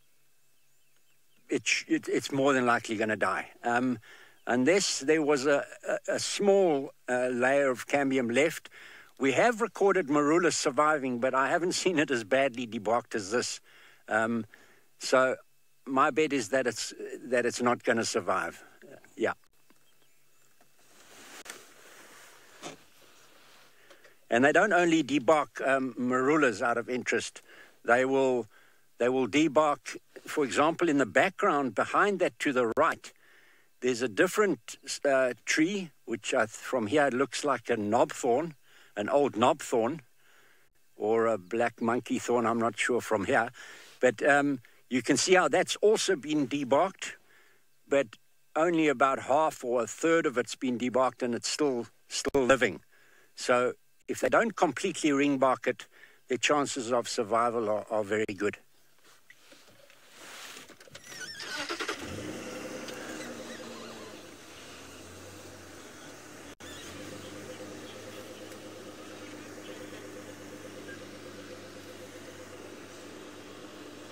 Patrick, speaking of elephants, we're going to pass you to Patrick in the Mara, and apparently he's got some elephants to show you. Well, here are these landscape editors right here, the big elephants in what appears to be a bit of a herbivore haven, the Herb Haven. Sounds like a tea shop. So, yeah, so we have come across a rather large herd of buffalo, fronted here by some ellies, piecing gracefully, peacefully grazing, not gracefully piecing. They might be gracefully piecing, I don't know. I don't even know if that sentence makes sense. But we, yes, have come across these elephants, and the little young'uns here are looking very dark. And that's because they have probably just had a bit of a mud wallow, a bit of a mud bath. And they're saying they look like they're having a tea party. It does. Oh, howdy do. Fancy some tea? I should never try accents. Just never. So, yeah, so they will wallow around in mud or cover themselves in water and dust to help deal with the heat. It is starting to become a little bit overcast now, but it was very hot earlier on. We can see numerous white birds amongst these buffalo as well. And these are known as cattle egrets, related to the other egrets and herons that we find around here. And, well, it's no surprise from their name that they are associated with cattle, or in this case, buffalo. And a lot of people call them tick birds, thinking that they do the same thing as an oxpecker would and take ticks off from the animal. But this is actually not the case. They tend to hang around the feet of the animals, waiting for them to stir up invertebrates, mostly insects, and will actually eat that. And most of the time, if you do see them eating something off the animal, it's probably more likely a insect that has jumped up from out of the grass onto the animal, or a flying insect, rather than a tick. So that is a little bit of a misconception. But regardless, you will pretty much always find them when you see a herd of buffalo. And sometimes, if you are locating a large bird of buffalo, I'm not going well today, not a bird of buffalo, herd of buffalo. If you do want to look for one, a good sign can be a lot of cattle egrets flying low. I am losing my speech tonight. Maybe I should do some speech therapy or something. No. All right. So I'm just going to quickly reverse so we can just have a look. I was saying about the controlled burns that were happening in the area. So I'm just going to show everyone the plumes of smoke coming up from almost sort of near the Owino territory. And while I do that, everyone was wondering about my alley sighting the other night. It was actually right here, just about 100 metres that way, 300 feet that way, where there was just so many young, playful elephants. And they were all at it for hours. It was probably about an hour and a half. It felt like an eternity, though. It was one of the most enjoyable nights I've ever had out here.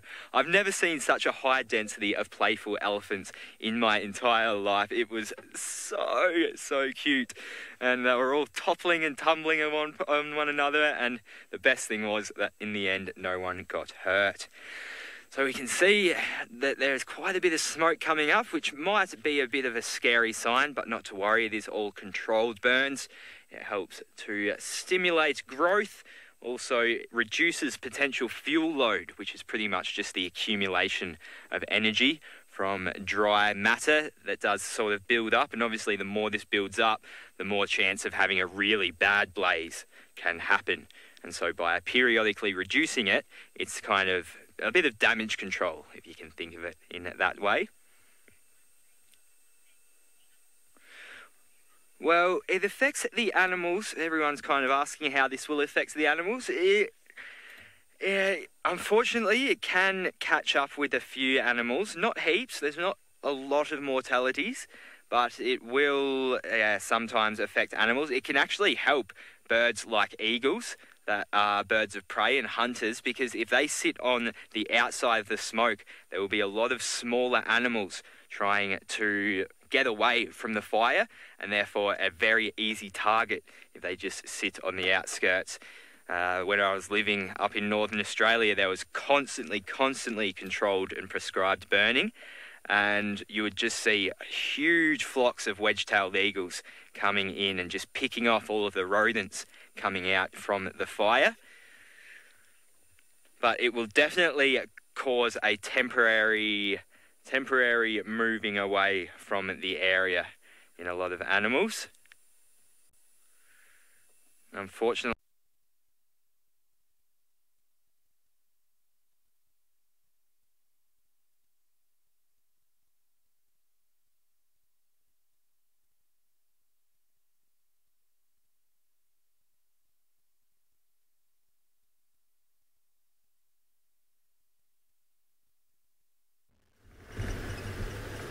So sorry about that, guys. You can blame the gremlins. I've had quite a good run without them. I'm quite happy with that. So I've finished the boundary now. and we have decided to go, well, yes, we have decided to go to Twin Dams and have a look there, but I have decided to do it by going past the hyena den, just in case, because I saw Corky walking towards there, so just in case Plonk is out, I need to be there and I need to see. So I am going to the watering hole via the hyena den, just to have a quick look. I did plan on going there later on, in more of the sort of the evening time, but it's a fine line at the hyena den. Fine line like this road. Huh? There we go. Okay, so I am going to pass there now. If there's any action, I'll let you know. In the meantime, let's go over to Pat, who's fought those gremlins off.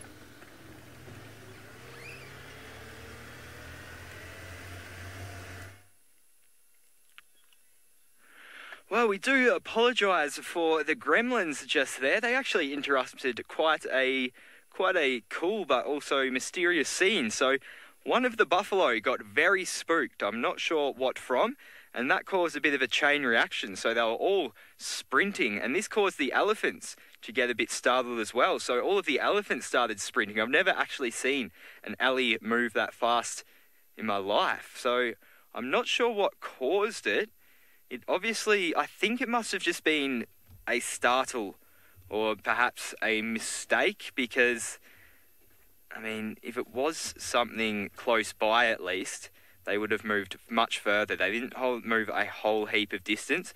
It looks like they did because there was so many of them moving in unison, but in reality, the entire group, including the elephants, have only really moved 50 to 100 metres to their left right now. So about 150 to 300 feet. So I'm not sure where we got to with that fire discussion.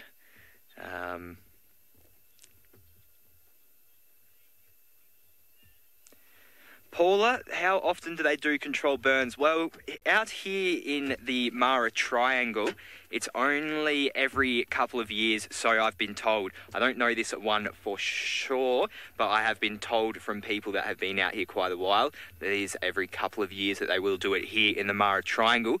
But in the Serengeti, over the other side of where we are in Tanzania, it is done a bit more frequently over that side. I think perhaps even yearly it is done. And yeah, so it is utilised for different reasons in different parts of the world. I was saying the other day on one of my drives, the Aboriginals used to use it much like the eagles to help them with hunting.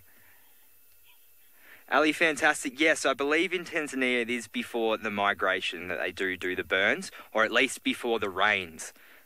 Because obviously after the rains, things are going to be growing and being fresh. And so I believe they do it actually before the rains, which actually precedes the migration. But then I've also been told that they also do it after the rains. So, yeah, again, just going off information from locals in the area. But that does seem to be roughly the frequency between the Mara Triangle and Tanzania. A little bit of a buffalo scuffle there. Nothing too serious though.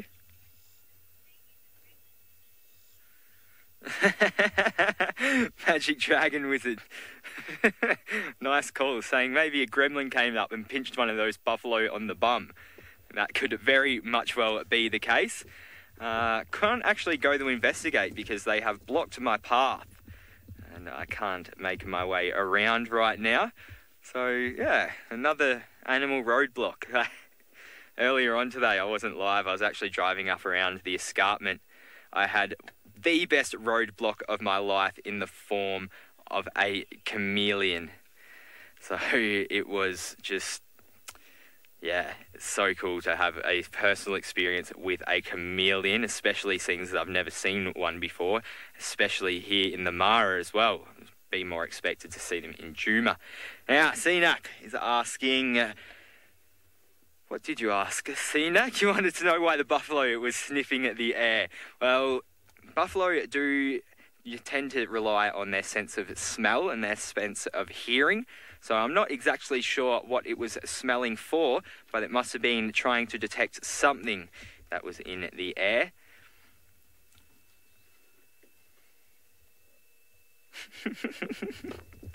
I love that buffalo stare. It's always kind of like a, you got a problem, man? You got a problem with me? What are you looking at? What are you looking at? They are sassy, Emma. They are very sassy animals. The sass queens and kings, if I had to say so myself. Alright, well, obviously you can't proceed any further forward right now, so I will make my way back around.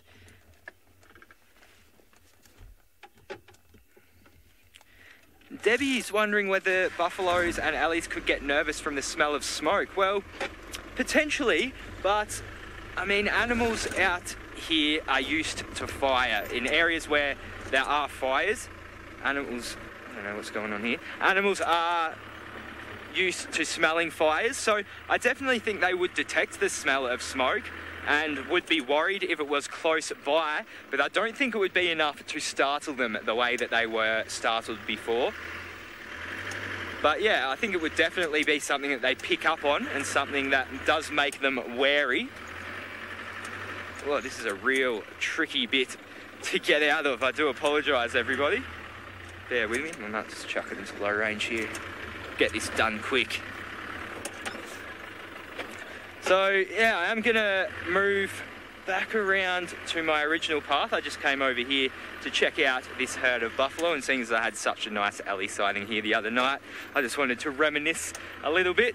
And now heading sort of back up towards Owino territory, and I'm gonna have a quick scan for them, but I'm not gonna spend too long there just because I can't traverse too much of the territory today.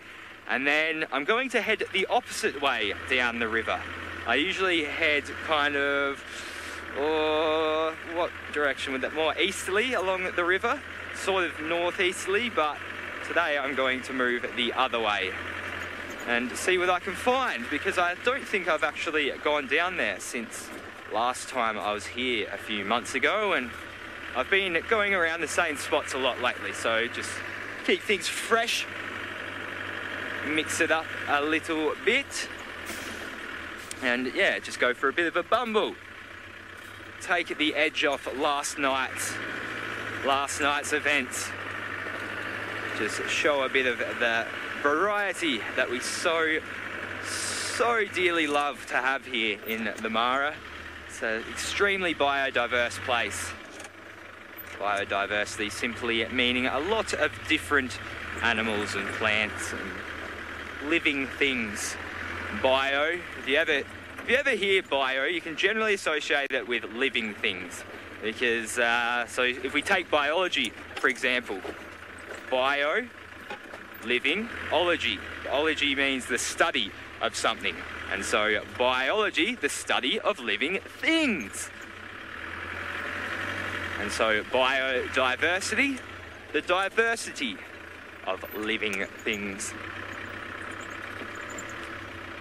All of my earlier years of biology coming back to me when I was but a country boy with stars in my eyes and a dream in my heart. All right. Back to the task at hand. Animals. Animals. Let's find some animals. So there is no animals here. I'm just going to make my way, as I said, around. And I'm just trying to think where the best way are going to, how I'm going to tackle this route. Well, I figured that out though. Let's go back down to South Africa, where the hunt for animals is also going on down there.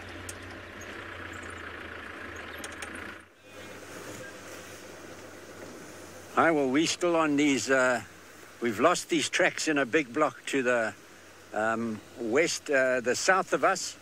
So we're going to carry on circling this area and see what we can find. Pat, have a relaxing afternoon after yesterday's bit of trauma up in the Mara.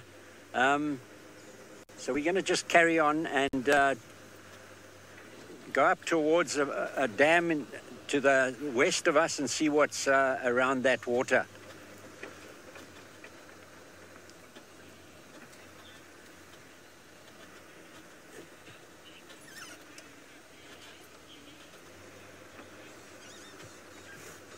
Mrs. Lapwing asking me if I'm a birder.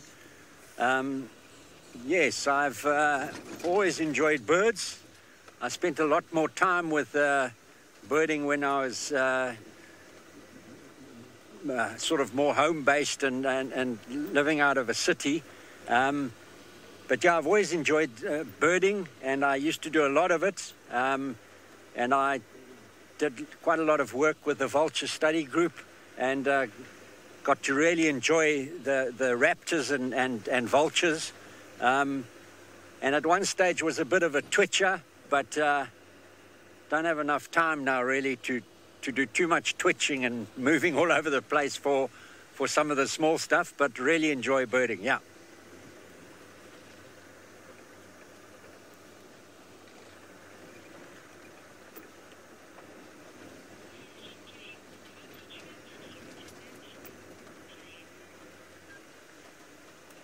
What attracted me to vultures? A friend of mine was working with the EWT, which stands for the Endangered Wildlife Trust, and he invited me along and to do some work with the group, and it grew from there, and I started traveling around and getting to know more and more and doing more work with vultures. Spending some time with some scientists who really understand and know these birds, and such an underrated bird and such an important bird in our ecosystem, and the variety of the vultures, the coloration, the sizes, their niche, the aspects of their niche. Behavior around carrion or carcass. So I became fascinated with vultures, and I still am. And sadly, their numbers are diminishing, and it's because of largely because of poisoning of these birds, and for two reasons. Although the first is that they are poisoned for muti in some areas, and the other is that they become victims of some farmers who bait some of the cats because they classified as vermin, because they attack their sheep or cattle, and sadly the vultures get onto this bait and eat some of it as well, and they are also affected. So it's sad, very sad from that point of view. Although the EWT have done a lot of work on educating the farmers about poisoning and the consequences. So yeah, it's sad nevertheless that we're affecting these birds as we are. But yeah,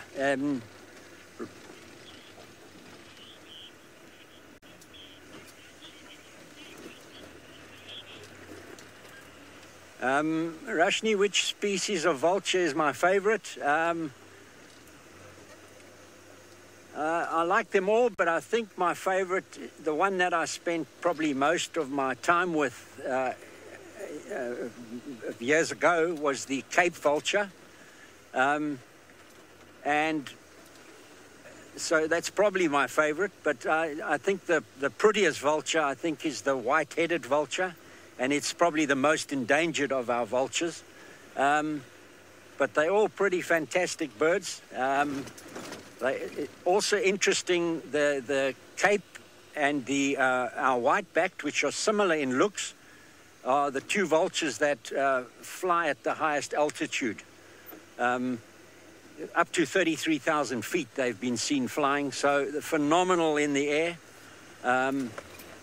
And yeah, so I would say the Cape vulture is probably my favorite.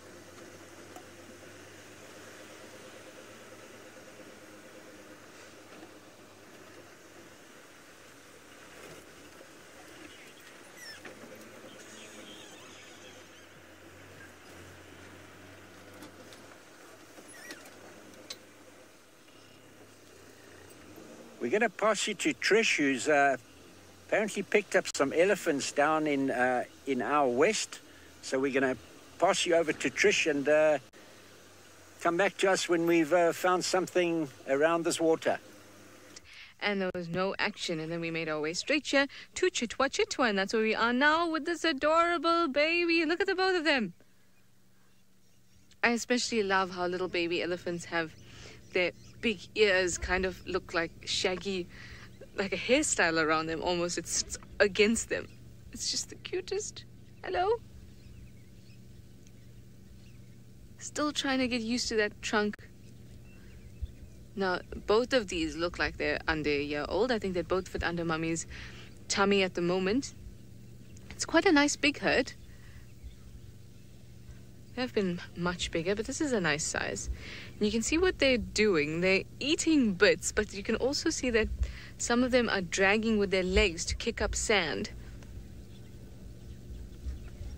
So I wonder, I don't think they've just come out of the water because they're not, yeah, they're not wet. Oh, no, I see a bit of wetness. Do I? No, my eyes are deceiving me. It's a bit of grass. So hopefully if we stick around, they will... Oh, you're a little bit wet, aren't you? Oh, yes, you are. So they must have had a quick drink down here at Chitwa, and now they're just dust bathing a little bit. Oh. Oh, you touched that log.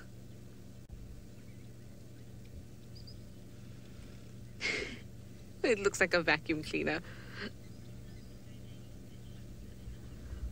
It's stunning the way they use their trunks when they're little. Emma said the same thing to me. It really is. It's so baby-like. Oh, tail is still held out slightly stiffly. I've always noticed with little ones, even if they're not particularly stressed or excited, the tail seems to be rigid.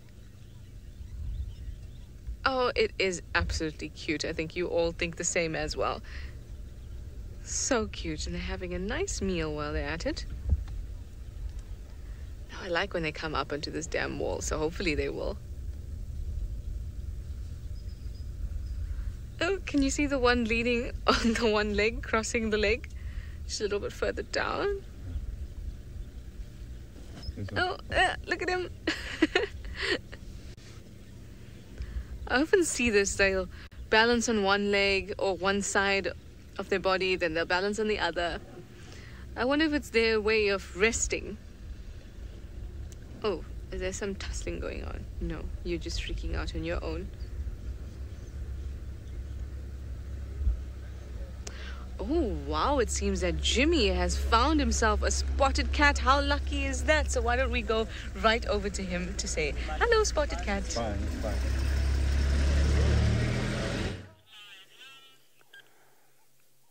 Well, folks, we've come up to check Buffelshoek Dam, and what have we found? A little leopard was drinking when we got here, and she's now rolling in some, what could be some dung, and we can't get a close enough view yet, but we think it's Hlalamba, who is a adult female, and this could be quite interesting to watch. She was drinking the other side of the pan, and she's moved towards us, so she might get a little bit closer to us. Let's just watch her for a while, because she's certainly disguising scent there, or smelt another leopard, or let's just see what she's going to do. Beautiful, eh? There's really nice light on her now. This last light.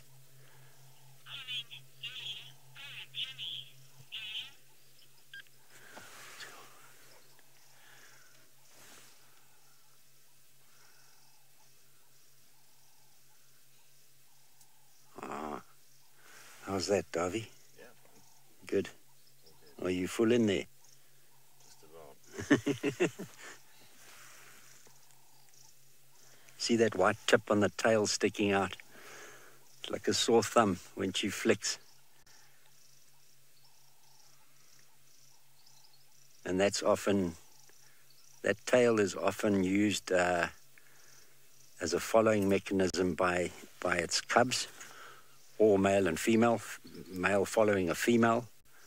And interestingly, it's also used if a leopard is stalking and lies low and squirrel or birds give off a slight alarm call, the leopard will actually flick that tail to almost say to those species that, I know you're there, I've seen you, you've seen me, just calm down. And it's a very interesting behavior of these cats.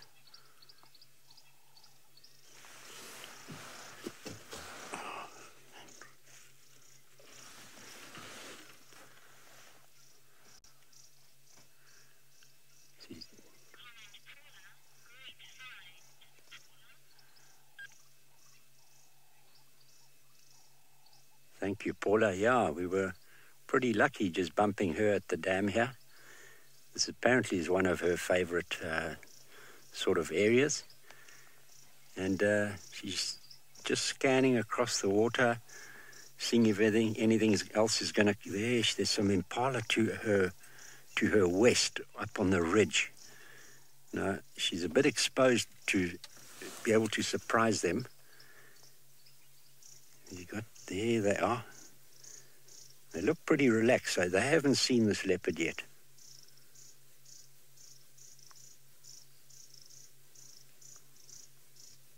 Special light, eh? Look at that.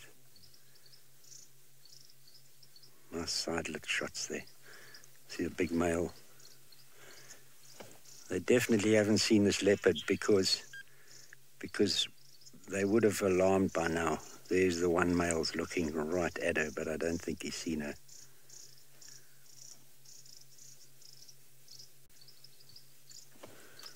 Oh, that light on her now is spectacular.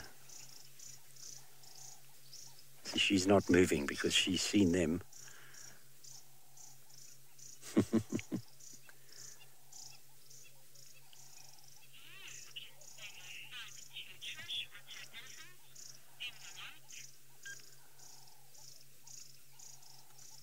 Well, for now, we're going to pass you back to Trishala with some elephant, and we're going to stand by with this female to see what she does, and maybe she'll come approach us a bit closer. So just passing you to Trish. It is stunning at the moment. It feels so soft. It even feels good. It doesn't just look good.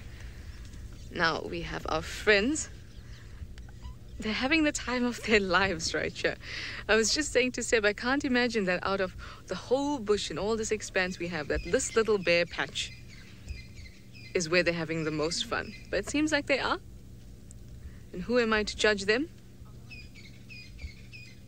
Look at that twisting around of that trunk, all those muscles and those finger-like protrusions doing their work to pull that vegetation up. Very, very cool. Just stunning. It's always a lovely sight to have elephants. I particularly like them. And I've always had really great sightings with them. And they've never been less than entertaining for me. Oh. And some scratchings of ears. So cute. Ellie, fantastic. How nice to have a comment from you right now when we're looking at the elephants. It is great light in Juma, you say? It absolutely is. And it feels wonderful. It does. There might be a slight chill, but it really feels lovely. Oh, now look at them. They're all going to cross.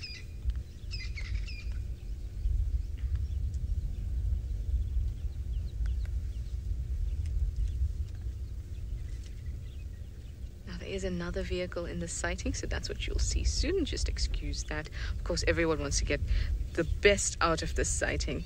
Lovely view. Oh, look how she turned and looked at him. Hello.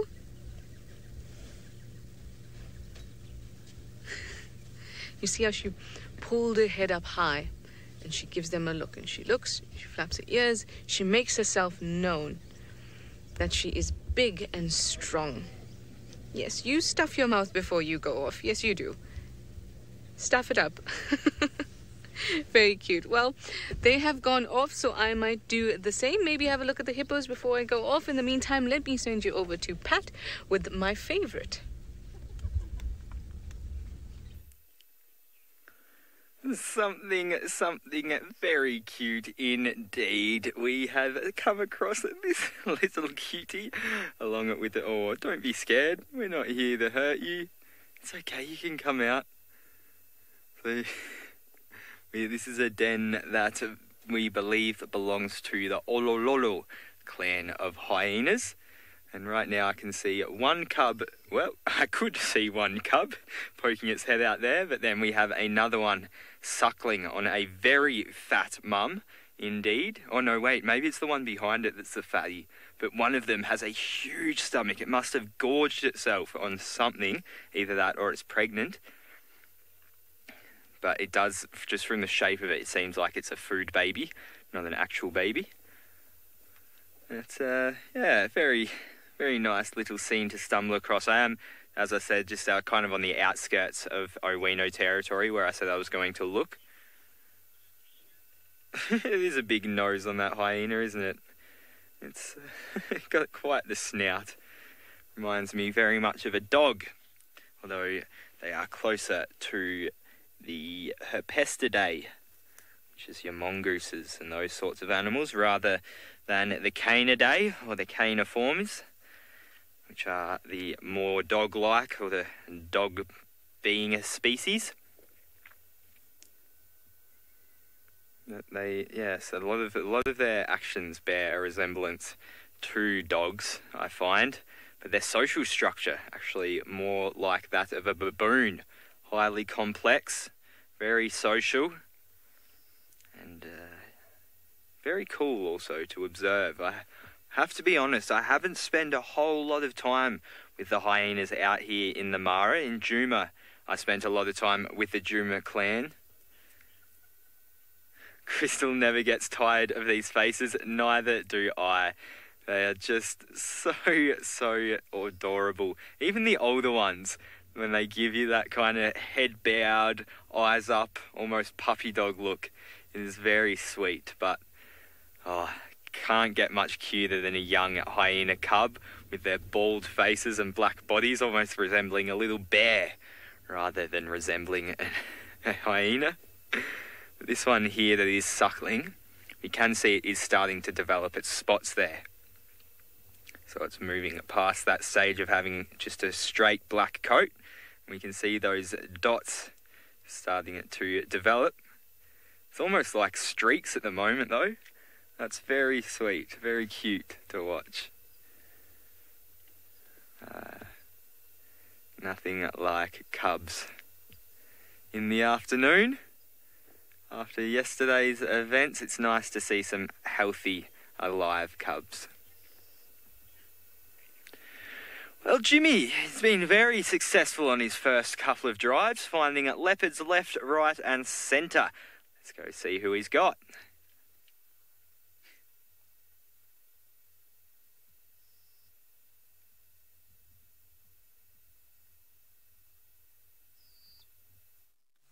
My apologies from earlier. This is definitely Tundi, and she's moved up away from the dam, and we're just going to slowly follow her. She seems to be sniffing something, whether there's another female in the area.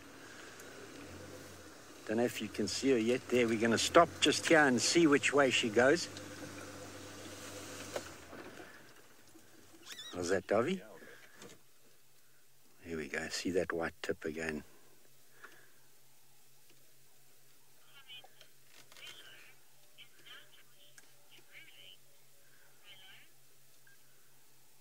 Is that why she was drooling?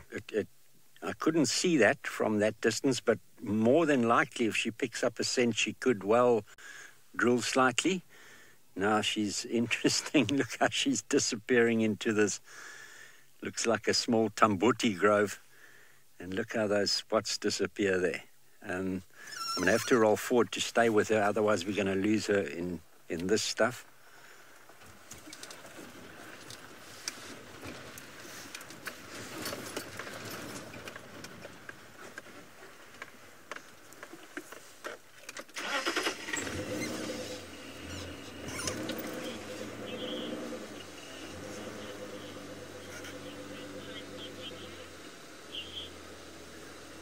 Ellie, is this my first time seeing Tundi? No, I have seen Tundi a few times, but further south. So it's my first time in this area seeing Tundi. Where is she going now? Let's see. You see her, Davy? I don't. No. Do you think...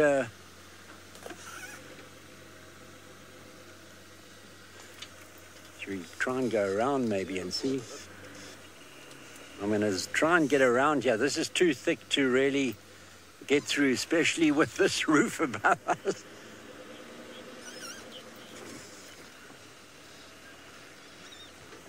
Yeah, we're going to try and head around and see if we can get another view of her. And pass you to Trish, who has some hippos in one of the dams. Ah, the struggles of the roof. We are so familiar with the struggles of the roof, which is why we decided to take ours off. Take a chance and take our roof off. So you always get a better view. Oh! Well, the hippos are actually doing something. They're playing around today, which is always nice to see. Like we have talked about the spectacular light, and it really does look lovely. Now, last night we were lucky enough to take a drive in the evening and we saw some hippos out of the water. Now, that was really, really nice because I don't often get to see the hippo fully out of the water and you actually see the magnitude of their size. Often when you see them like this, you can't conceptualize how huge they are. They are massive. They really, really are.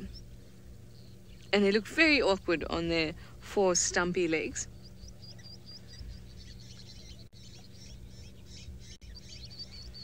Very cool. So there's some youngsters playing around there. And when you look at their faces, you don't even have to know that they're small.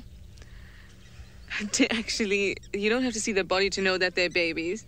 You just have to look at their little faces. It looks like we're getting a visitor. Yes, we are. It's another Ellie coming down to drink. Francis, I love it. It's a hippopotamus, you say. It really is a hippopotamus. Last night was quite a hippopotamus as well.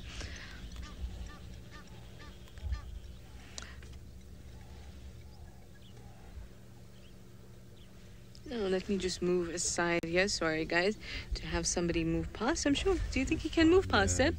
Okay. We don't want to miss this, though. I always find the swagger that's involved with the walk that comes down to drink is really, really special. There's a different walk that elephants have. Oh, look at that. Employing the trunk. And yes, there is a sneaky crocodile over there. We were going to chat about him as well. Oh, Ellie, don't step on the croc. I love seeing animals that are very different close to each other and just... You expect crazy things to happen. Of course, there's potential for crazy things to happen, but you always see them together and you think, oh no, is the croc going to attack? Is the elephant going to attack? But often you'll find that they sort of just ignore each other.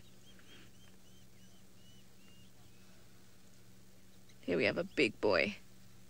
That is a nice, big, big crocodile. Now look at the size of his scales. If you can imagine, skin has been modified over time for enormously, and evolution has acted upon it many, many, many times. From fish scales, that's basically modified skin. You have the dermis in the upper, in the what's the word I'm looking for? Epidermis. That's it. And those things form those scales, and those scales become the sort of, or the fish scales become the scales we see on reptiles, and it's really amazing.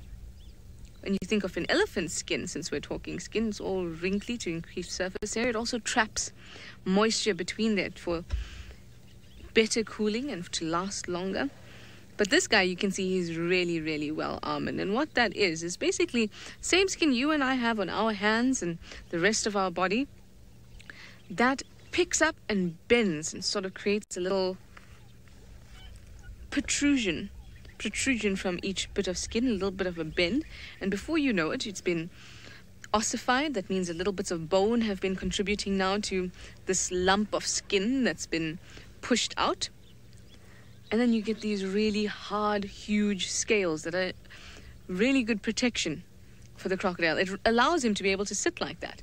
Otherwise, if he didn't have that protection from the sun, the heat, the desiccation, he wouldn't be able to sit out there. He'd have to be in the water all the time. And that is really a great step for animals that moved from being fish, amphibians, and then reptiles. That contributed to it totally. Really did it. Allowed them to be out onto the land and then give rise to a whole lot else. What a beautiful scene. So we're going to end off our time here at Chitwa with this wonderful Ellie drinking away. In the meantime, I'll send you over to Patrick, the lucky, lucky boy with those hyena cubs. Well, oh no, I just thought the cubs had given us the slip and gone into their den, but there it is there. Ah, very nice. I thought we lost them for good, so good to still have them out and about. But that big, large one I was talking about, which has disappeared as well behind the bush, as they all seem to want to be doing right now. We do think it was actually pregnant with that big barreling belly after having a closer look at it. So hopefully there will be a few more little cubbies joining this den. Linda was wondering at the same thing. Well, great minds think alike, don't they, Linda? This one is thinking, where is Mum going now? Wandering off in the grass. I wonder if he or she will stay out. I was actually reading a bit about the birth process of the hyenas, the spotted hyena, crowcutter, and it seems quite painful that they have to give birth through that pseudopenis, often only just over an inch wide, and they have to squeeze out a 2-pound hyena, a 1 kilo hyena from that, and so often causes tears, which means a lot of first-time mothers actually don't make it through the pregnancy stage, not contest, the pregnancy stage. So it's a bit of a gruesome thing to think about. But another thing I also found out was the dominant females will actually give a higher level of androgen to their cubs, or at least one of their cubs, which will make them instantly, straight from birth, more aggressive. So androgen is something that's found in high amounts in a lot of males that does act sort of like testosterone and does raise that sort of aggression as well. And so some hyena cubs, those of higher ranking females, will actually get a big boost of this from their mother before they give birth, which makes them more savage, so to speak, when they come out of the womb, and therefore a lot easier, or can compete a lot easier and take what is theirs a lot easier. With hyenas, sometimes it is all about size and aggression, and the females are the ones that get on that side. Nikki, they are quite fluffy. Was it Lauren? Someone was saying to me the other day that they think that the hyenas in the Mara actually look a bit dirtier and a bit shaggier than the ones down in Juma, but these ones do look exceptionally fluffy, especially this one here, who I think is a bit curious as to who we are right now, and is probably thinking these sounds are a little bit strange. These ones, just from my approach to them and seeing how they reacted to a vehicle, I don't think have been too much around other vehicles, because they were just a little bit skittish and a little bit on edge with our presence. And I have seen cubs in the past become so curious that they in fact come up to the car and will sometimes even try and have a little nip and a little sniff around here and there. So yeah, so it's just watching the behaviour of this one. It seems to be a little bit different than other hyenas that I have approached, especially the ones down in Juma. They are very, very comfortable with our presence. And it's just sticking its head out there, but I think I'm going to move off in a second once we get a nice little last look at this cute fluff ball here. He's not going to come out. He's a little bit shy. It's all right. I'll leave you there rest now, little fella. Everyone's had a nice look at you and everyone says you're looking great. Keep on keeping on. You do you. Goodbye. So, still where I was before when I was with the hyenas, when I said where I was. So just making my way kind of through this area to the river. So I'm just kind of cutting it across. If we imagine the Owino territory coming up, we're just cutting it in and across. Whoop. How embarrassing. I'm just trying to locate the tracks back out of here. The one I am currently, that is in front of me, is a game path. So to reduce the tracks I'm making, I shall locate these other ones. And Jimmy has already located Tundi and wants to give you all an update on our girl.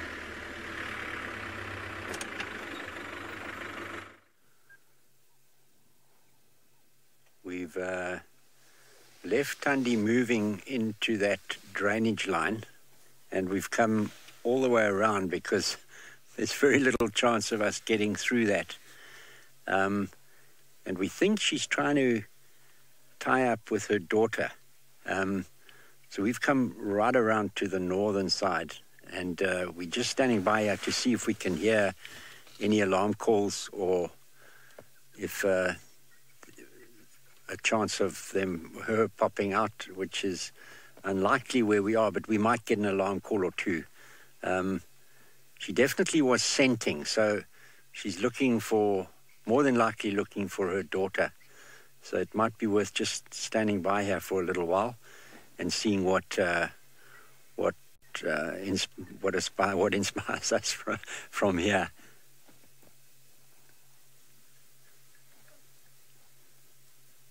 There was a Franklin calling a little bit earlier in that drainage line.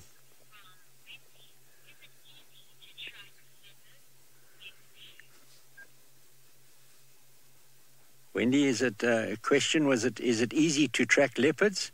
No, I wouldn't say it's easy. I think the longer you spend doing it, the better one gets. And the terrain they tend to prefer in this area is relatively thick, which doesn't make the job any easier. But there are a lot of telltale signs that of where leopards are, and that we use alarm calls a lot. Obviously, the tracks itself, and then often drag marks if they've been successful by killing something. The drag marks are quite obvious, especially if they cross a road, and then you can track the drag mark to where the prey is, where the kill is. So yeah, I wouldn't say it's easy, but the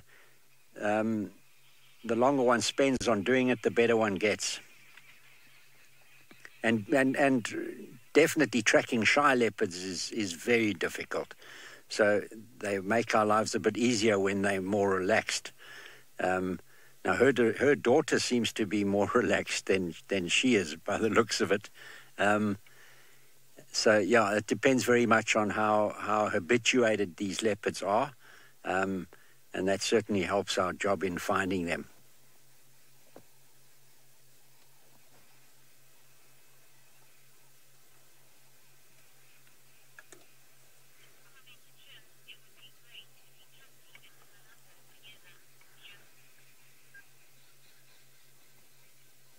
Comment on to be able to see Tundi and Salamba together. I would love to see that. With a bit of luck, we might be lucky, so we're going to sit it out a little longer, and that would be really nice to be able to see.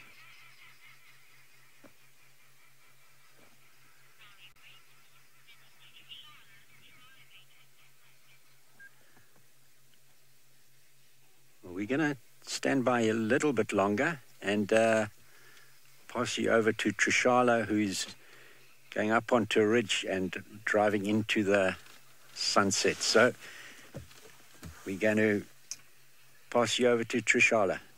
Sunset. And it looks a bit like I'm driving into paradise, doesn't it? Look at it. Or like into the sun almost. It's stunning. I haven't got a brown tinge in my hair, you know? I can flick that around.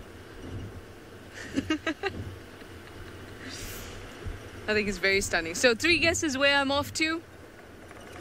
I'll give you 10 seconds. 2, 3, 4, 5, 6. No, we're going to get you soon, so you got to answer quickly. Hyena Den, well done, well done. You all, you said Hyena Den, well done. I am. Oh, sorry, I have to wait for the delay apparently. But I knew you all knew it. As soon as I said, where am I going? You guys knew it. It's that time of the day. The Hyena Den looks particularly beautiful with the sun setting behind it. And that is what I am after. Well, we're almost here. So before we get into the Hyena Den, we saw elephants earlier and we saw them feeding. So I've read some interesting things on elephants feeding. And that is that they can choose, or they choose what they want to eat and what they don't want to eat before they actually eat it and before they have an experience eating it. So what they do is their sense of smell is so ridiculously good that they can smell plants that they want to eat and plants that they don't want to eat. And it seems that something called terpenoids is what's responsible for that.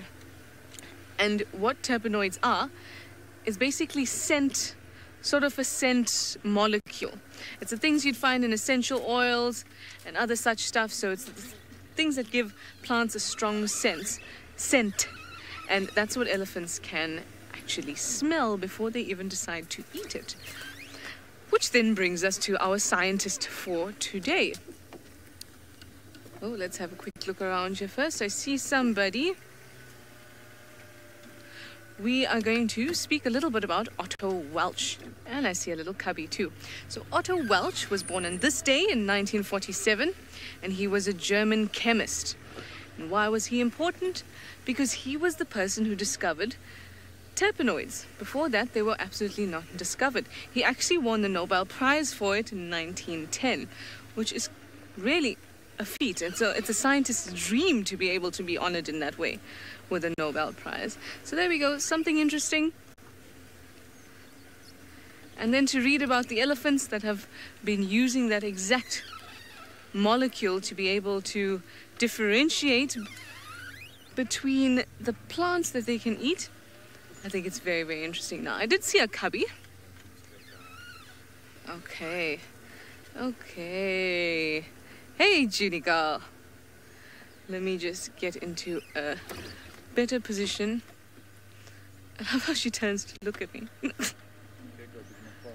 Oh, there, we see them up there. Okay. There we go. So we are at Juma Clan Den.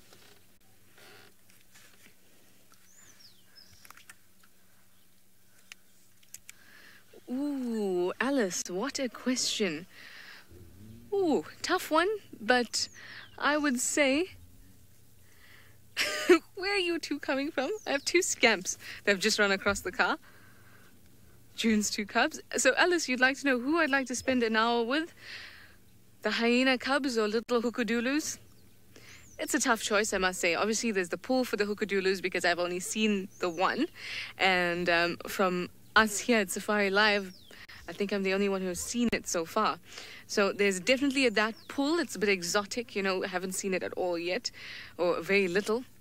But when it comes to entertainment and value for your time, hyena cubs are on top. So I choose hyena cubs. I do. this is wonderful. So we've got Jude and her 2 cubs that have just scampered along. They're the ones with the spots on them now. Coming on their jello. And then we've also got Ribbon nursing her 2 little black balls of fur up there. Now, did you see that when this cub opened the mouth, you could actually see the canines and incisors that have come up? And obviously they're born with these teeth, and they're born with their mouths and with their eyes open. So that must be quite a struggle for mum on those teeth. I can only imagine how painful it must be. So these teeth will actually fall out. These are not the permanent teeth that they'll get. And in about 15 months, their adult set will start to come in. But it actually takes a really long time for the teeth to develop properly and for the jaws and the really enormous and strong head to develop correctly. So some hyenas can even be reliant on mum for kills up to 2 years or 2.5 years. So that's a long time to be able to develop into a really bone-crushing machine, actually. And what's interesting about the dentition of hyenas is that they have flattened sort of molars in front of their canines. So what that does, it means that they can crush their bones in the front bit of their mouth without making their canines blunt. If it was the other way around and the canines were in front, like they are in our mouths, canines in front of the molars, in order to get the bone to the back and then actually chew on it and crush the bone, it would make your incisors blunt. So they've adapted in a way that makes the the molars forward, brings the molars forward in order to have that crushing ability. So all those important things, those really nitty-gritty things have to develop from this little ball of fur into a beastly hyena like old Ribbon here. You're asleep, girl. Motherhood is really taking it out of you. Chris, absolutely, hyenas are very, very tough. I'd say probably, in my opinion, the toughest in the animal kingdom. They're unbelievable, and they always they've had a bad reputation for a long time. And I think it's out of fear a lot of the time also. So much power. Wendy, you'd like to know how many females will share a den with cubs? Well, it depends on a lot of things. For one, it depends on the clan size. So if they are clan members and they're all female and they all have cubs at the same time, there really wouldn't be an issue with them all staying in the same den, as long as the hierarchy is followed to the T and there's no fighting and other sorts of disagreements going on. But then also remember that lots of the times they won't do that. Females with cubs, they'll come together in 1, 2, maybe 3 of them with their cubs. But huge masses, even if the termite mound is huge and the den is big, huge masses, they tend not to come together because that means extra competition for their cubs when it comes time for them to be weaned, and they're now eating meat and things like that, and now they've got to compete with the other cubs, the other females' cubs at the den, and that's really unnecessary competition. They're usually weaned by about 16 months, fully weaned, but they will start to eat meat before that. I think they'll even accompany mum to carcasses around 9 months even. Penguin on safari, a really interesting question, and you're being very observant as well. Why don't hyena cubs have fur around their face? Well, apparently they very much do. It's just that when we see them here and we see them come out, what we are actually witnessing is the effect of pests or anything else that's been making them rub themselves against the walls of the inside of the den, or even when they're fighting amongst themselves, when they're small. The snout is really the area that they go for. And you'll find that hyenas often rub little bits of their faces against things, and that actually prevents the hair from growing well there. But not all hyena cubs are like that. Remember, Plonk had a huge patch. These ones have a smaller patch, and I suppose if there were no pests and nothing to rub their faces against, they wouldn't have any patch, really. So really interesting causes and effects there. In fact, I wouldn't be surprised if, because of the way they behave when they're young and rubbing their faces against things, that if the hair in that area is actually grows shorter to begin with. Lots of mechanisms at play. Oh, do you like that word, Ribbon? She says, I don't understand you. It seems that the sun has set in Kenya, or is definitely setting, and Patrick is driving around a little off color.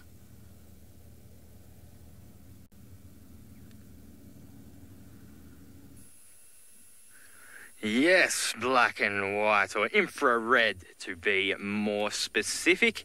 A light that allows us to see without actually having to shine any bright lights.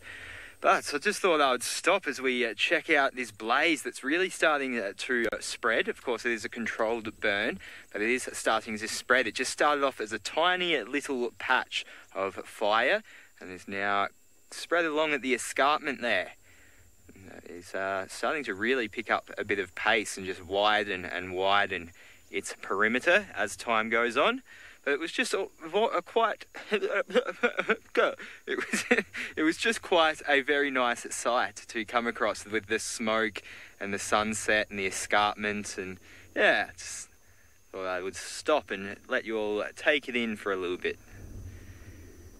It's quite, I don't know, it's not confronting. Confronting isn't the right word for it, but just to see a fire from such a distance and be able to distinguish the flames and the patterns of it. You know, we light fires every night well, not every night, but a lot of nights in camp. We like to have a little fire in the fireplace as we all chill out towards the end of the night. So we obviously see them a little bit up close in very small scale, but on such a large scale to be able to see it from so far away is it's quite something.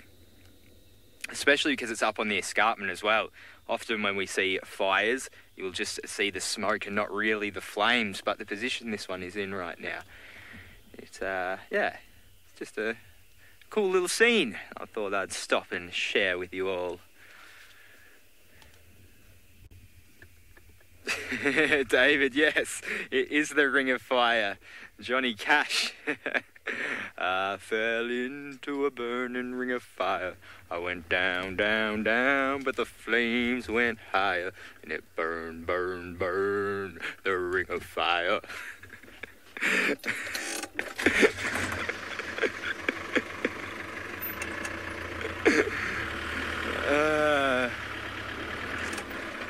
Rightio. So obviously stopped off at that hyena den there. Paula, it would be very awesome in the flare. Good pick up there. We obviously don't have that out here in the Masai Mara, but we do down in Juma. It would be very cool to see the heat signatures coming off that thing.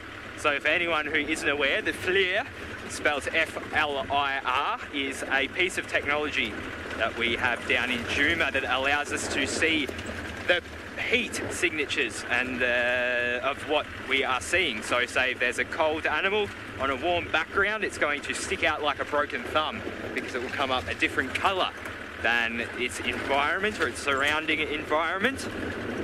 And so it's yeah, it's quite a useful tool and a very cool thing to play around with, and I'm sure it would have looked very epic if we had have pointed it at that fire.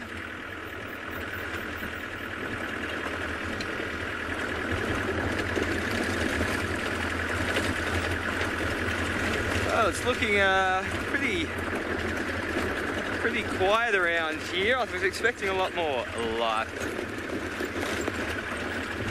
I'm glad everybody was enjoying that little fire. It was a very, very cool sight. Thought I would show you all. Sorry, I'm just untangling my flashlight here because it's getting to that time where we are in low light and it is a little bit easier to see. Actually, no, the flashlight still isn't doing a whole heap in aiding what I am seeing.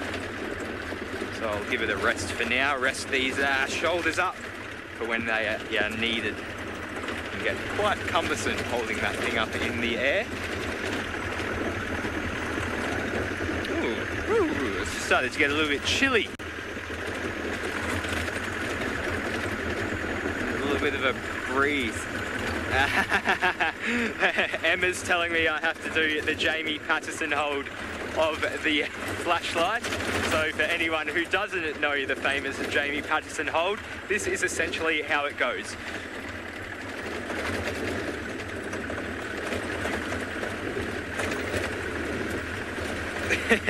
straight up in the air.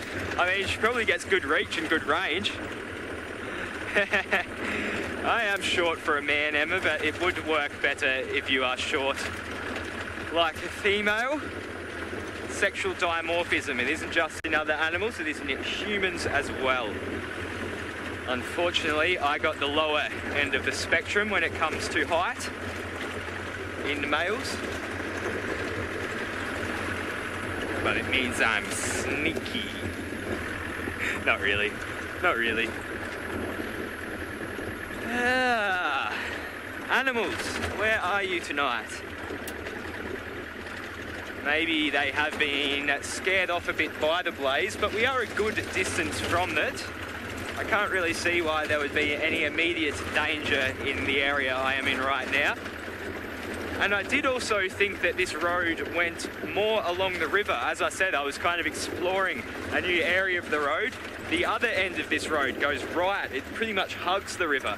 But coming down at this side, it's kind of coming in a little bit off. Oh, I suppose now looking out as well. So the river is coming out in this direction, which is probably why I'm not seeing as much as I did expect. But not to worry, I'm sure in time we will come across something. This is the Masai Mara after all. Anyway, this is the Masai Mara, but there is also Juma. And let's go down where Jimmy is and see what's going on.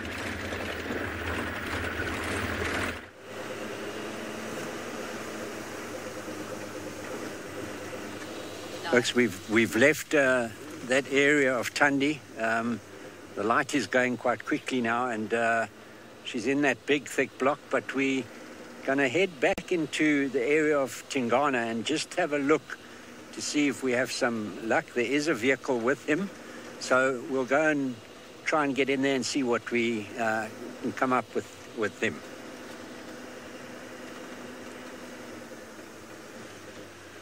With a bit of luck, he might go and drink. I don't know whether he's had a drink while we've been away, but with a bit of luck.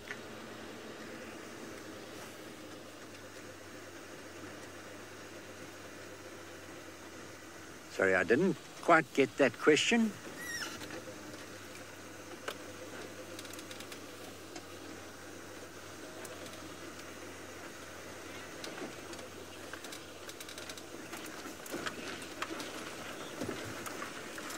Greg is asking, where are all the guinea fowl? I'm actually not sure. I haven't heard one since I've been here in the last few days.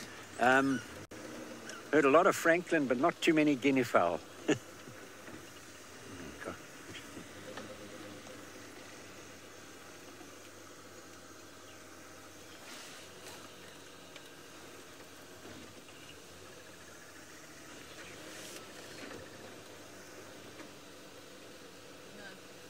He's in that thicket there.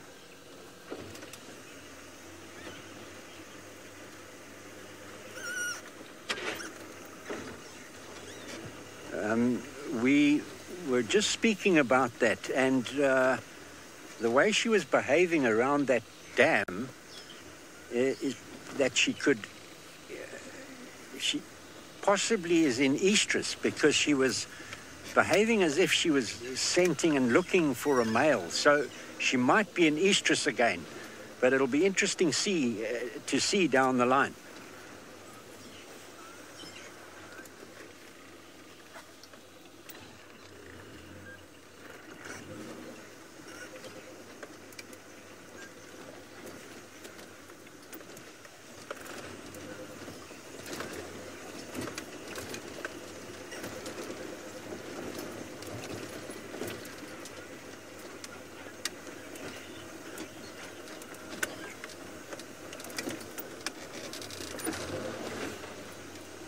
while we get into this position, we're just going to send you back to Trishana with the hyena.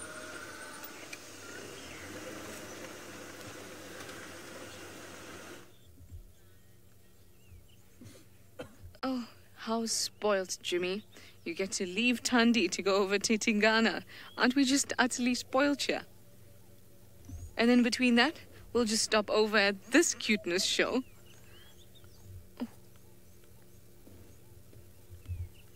Oh, so these cubs are about 3 months old. June was seen lactating. Of course, it's really hard to determine the exact day of a birth. There's another guy up there. There we go. But these cubs, we're going to assume, were born in Jan of this year. So they're about 3 months old. Going on 3 months, because in Jan this year, June was seen with suckle marks. So that's our indication that they at least were born in January. Maybe earlier. Oh, there we go. There we go. You can see. Making good use of their teeth. Oh, too cute. They are like little babies. I could take them home so easily. Miss Sano? Is that it? I couldn't hear very well, but you said that's June's little trouble. It certainly is June's little trouble, and half of the time June's face says, oh my gosh, so much trouble. I don't know why I decided to do this mum thing. Hello? You coming to say hello? Did you miss me too? Because I missed you a whole lot.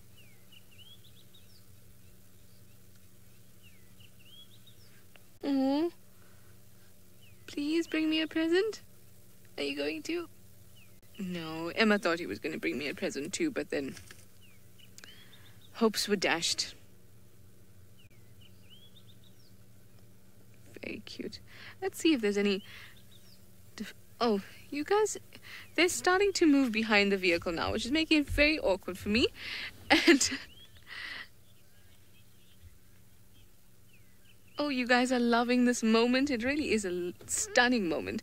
They're starting to become so curious and moving so much further out of the den. A lot like Plonk. You know how Plonk used to go around gallivanting on his own for hours? And then he'd come back to the den. He used to often leave with one of Pretty's cubs. And they used to go off and have some fun. Are you making a noise, little one? I heard a small noise coming out of you. And look at the way they're investigating those reeds.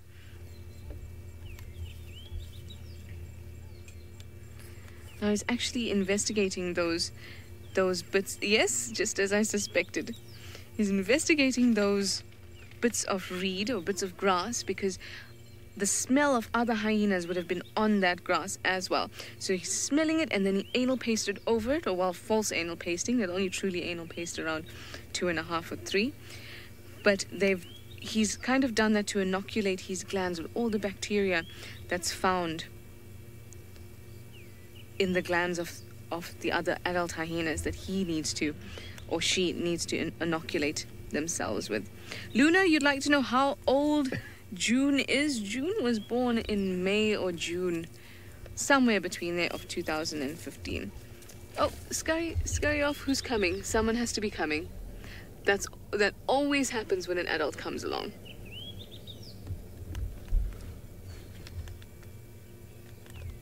Yes, so June would be about 4 years old in May, June time. Man, didn't get a good look at you. Oh, scurry away. Well, it seems like Tingana is doing some really exciting things, so let me send you straight over to Jimmy.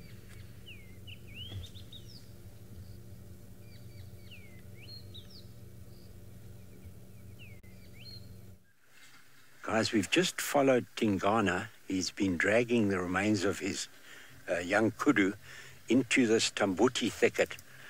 And he's brought it to a base of a tambuti tree. And with He's certainly looking up into the tree, so with a bit of luck, he's going to hoist very shortly.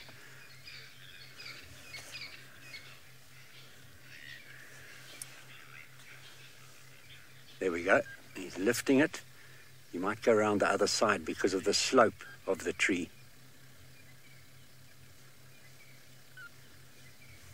Watch this. Here we go. Get ready.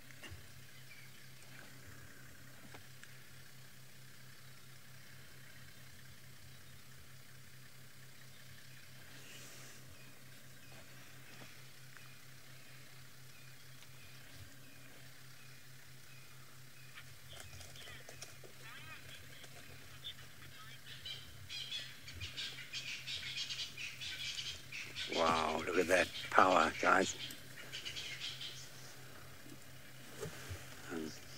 Sorry, why are leopards such good climbers?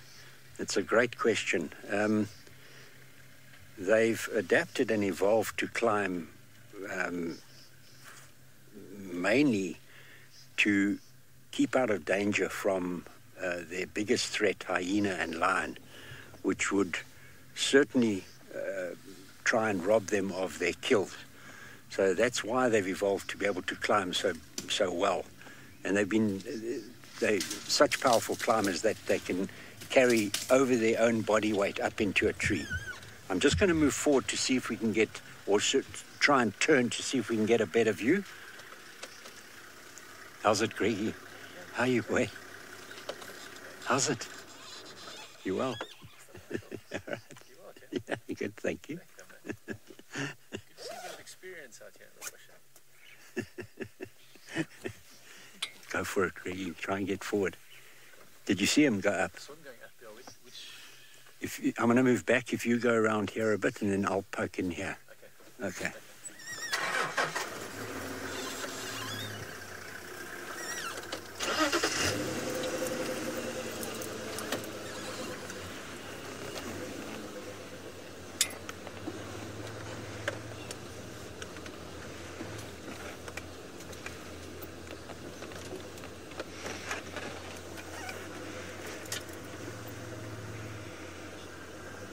So we're just letting another vehicle in because this is quite a special little moment, and then we'll go around to another side to see if we can get another view of him.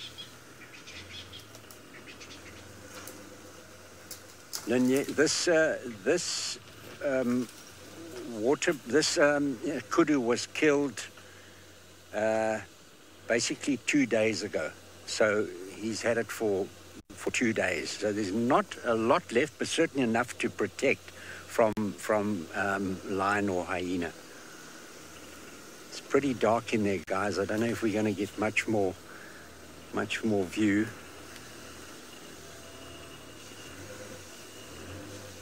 No, I think we're gonna leave him because it's a bit too dark, and the light is really going now. Whoopsie.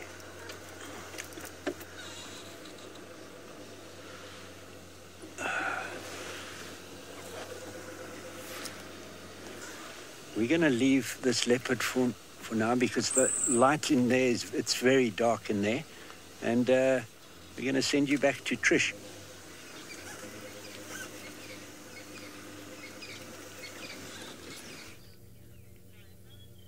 It is very dark here. That's why we've moved over into infrared, and that's why we're in a bit of a grey scale there with a bit of a green tinge. I always find that odd, but that's what we're in now. So they're completely unperturbed by our lights or anything like that because we have none on them. So that's why our IR is a really, really cool tool to be able to observe wildlife in the dark. Now, these two scamps have been running all over the place, and then a male came along, and I'm not sure who it was, but I think it might have been Fika. I didn't get a good look, but it was really brown. You know, sometimes you can see the differences in color. Like, I find that June is quite faded, and this guy that I saw just now was really, really brown, so I thought it was Fika at first, but I really didn't look at the spot pattern to be able to know for sure. Yes, come down and say hello. Now, this one sits very nicely. He sits a bit like a yogi, cross-legged a bit. Sometimes it does. Do it for us. It was doing it just before. It was like a hyena Buddha. Sat cross-legged, big round tummy. You know how puppies have these big tummies. Plopped right on his lap. And both paws on either side. So he really looked like a Buddha. Very cute.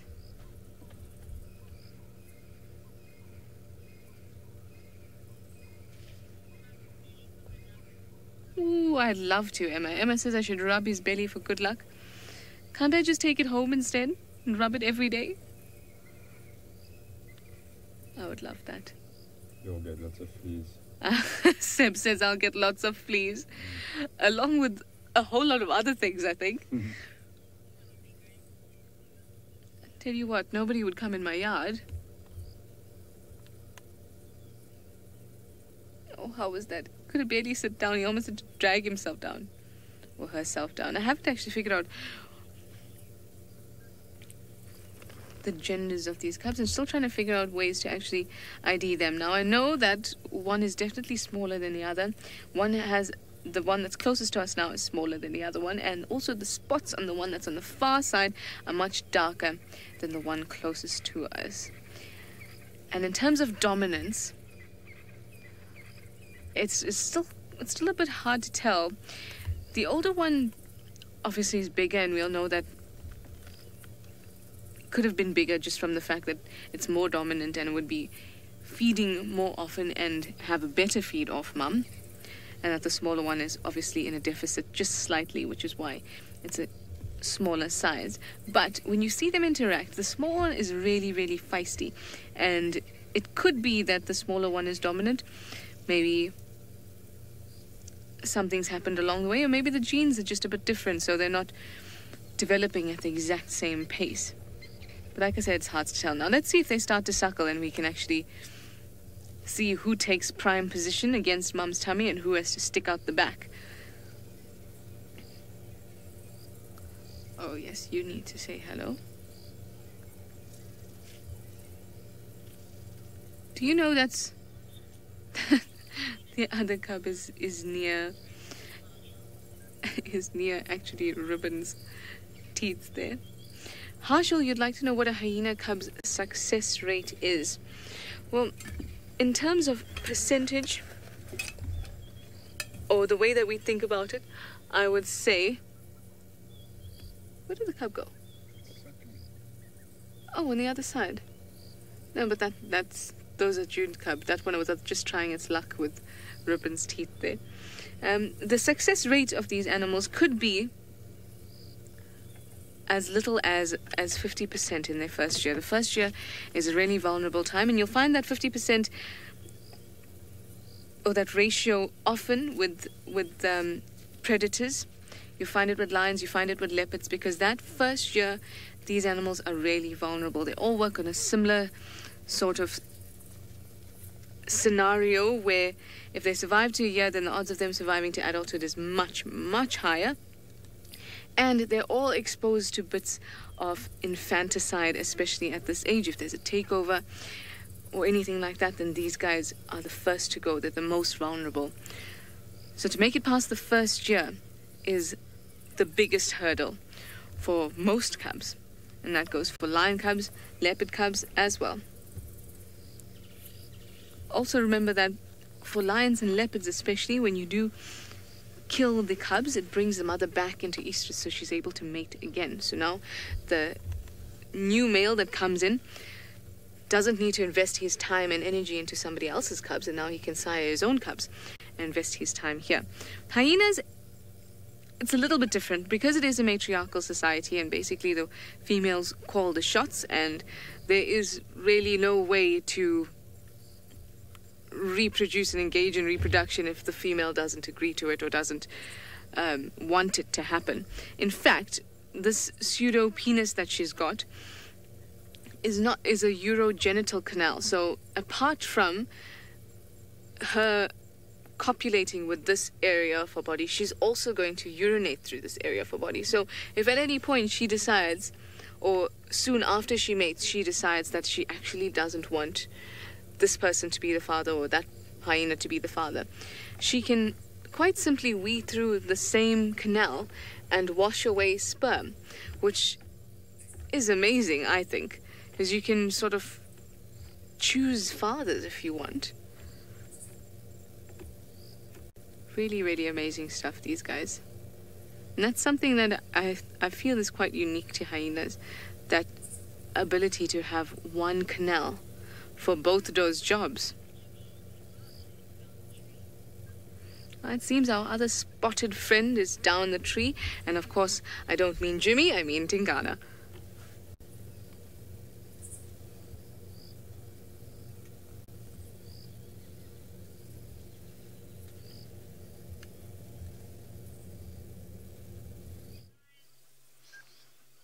Well, Tingana has just stashed that kudu in these tambutis, and he's climbed down and he's feeding on some scraps that fell off while he went up the tree.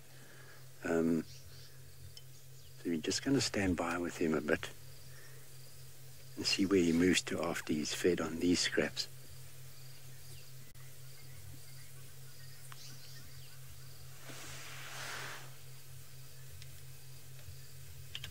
Sorry, you can't really see. There we go.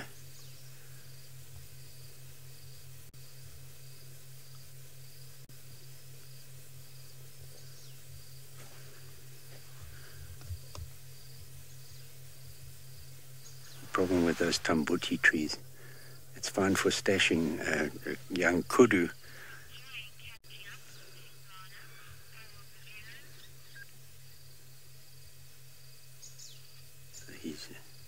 It's always nice to see Tingana, especially when he's active like this.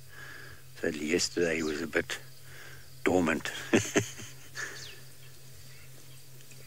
These tambutis are great for stashing kills, but don't have big enough branches to really, for this size leopard to rest in. He's burying something there. Interesting, it may be some of the intestinal juice which would attract hyena into the area.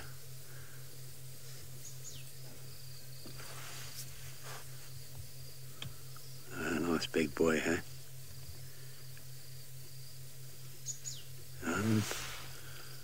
Nice.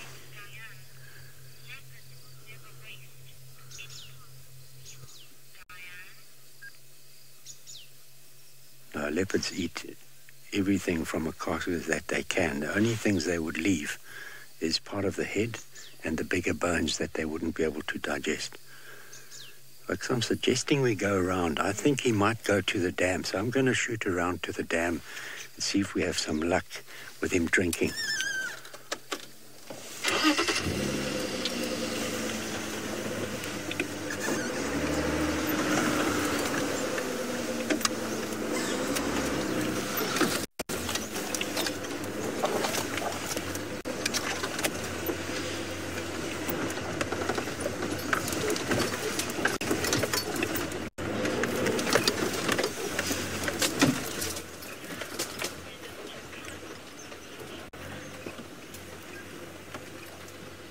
It's going to take us a minute or two to maneuver around there, so we're going to just pass you back to Pat in the Mara.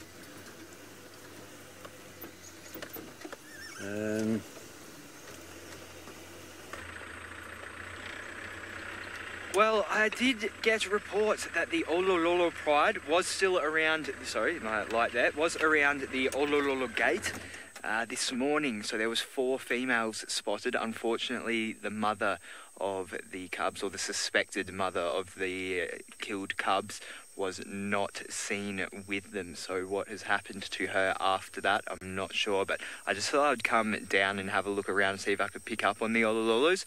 No luck. So now I am back at the site of the carcass. I want to just see if there's not lions here. I don't think there'd be lions here, especially because that carcass was in water, and so we'd be getting pretty rank pretty quickly. But I just wanted to see if there was any scavengers. I saw a couple of black-backed jackals running out of this area.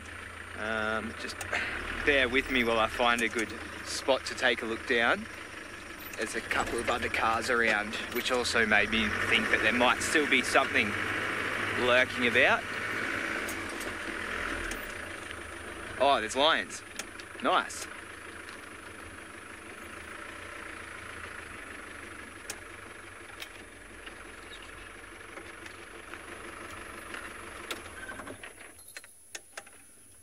Mikey, yes, I think the amount of food would have had somewhat of a factor. There was a bit there, but I think it's more about the fact where it lies, kind of in between territories, which can make conflict even more intense. But it still seems as if this hippo is sustaining these lions, still going at it. Wow. Very cool stuff. And you will see a light being shone. Because of the infrared, it looks like it's a bright light, but it is actually just a dull red light from one of these other vehicles. And the red colour of the light helps to prevent damage to eyes. And they are not shining it directly in any eyes. They're using the wash of the light to illuminate. So no damage is being caused. But it's actually a little bit of an advantage to us because we can see this very well right now. These lions getting into the hippo. I was saying yesterday it must be a lot harder to hit, well, not to hit a hippo, sorry, to eat a hippo than other prey items. They've got such thick skin. We can see there just how much of a struggle it is to break that open and actually get inside there. And their eyes don't actually glow in the dark. That's just the infrared light being reflected off, although they can't pick up on it. Yeah, it just, kind of reflects back a little bit. And so that is why we're seeing that eye glowing. Bree, let's have a look. Yes, so we can see one wound there on the hip of this female. And just on the leg as well. But as for the rest, it's a bit difficult to gauge from here. That might even be a little bit of splash of mud. It's a bit harder to tell with the infrared. Oh no, there does seem, there's broken skin on the one in between the hip and the belly there. I think on the back side of that leg though is just mud. But that does seem to be a wound. And, perhaps the back of this one there. Again, could be either a wound or mud. But all in all, from what I've seen of the two males and the river pride today, there seems to be not many injuries.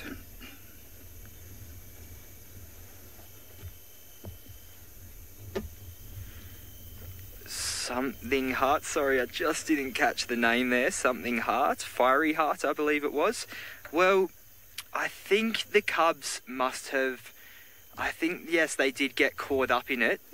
Safari Heart, sorry about that. Safari Heart, yes, so I think the cubs did get caught up in it. If it was in fact the females that did kill the cubs, I think it would have just been because there was aggression between prides, and these cubs were unlucky enough to be on the opposing pride, and therefore, did get attacked. But still, that area of last night is still a little bit hazy and a little bit unknown. But it does seem like that is the most likely case. It wasn't the initial infanticide that I thought it was. It wasn't the reason that I thought it was that my initial thoughts before I pieced it all together was that the two males did it. But given everything that we know now, that we know that is completely not the case. But the river pride's still taking control here and getting themselves a nice feed of hippo still going on that carcass. It's good to get some last minute lions here. Very good indeed.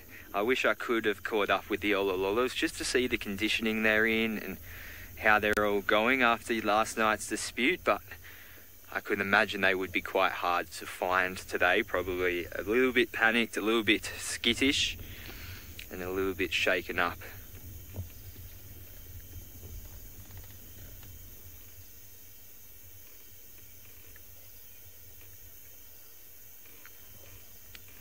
Well, it seems like down in Djuma in South Africa, Jimmy has caught up with Tangana, so let's go from one cat to another. A cool cat. It's going to be very awkward. We've come up onto the dam wall, and he's moved closer, but he's lying up. He's probably going to groom himself a bit. And he's lying in a very close to where he had that kudu before, in that thicket. So there's quite nice soft sand there. He's, you can see he's preening himself, and taking it easy, as he does, this guy.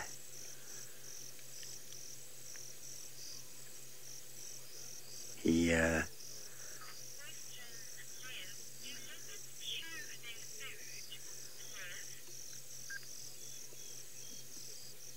do leopards certainly chew their food?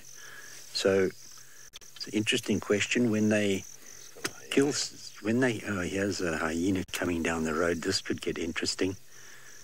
This hyena smelled something. Sorry to cross-cut that question, but this hyena's definitely smelt this kill, and he's moving down into the position of this leopard. So I will certainly come back to that question.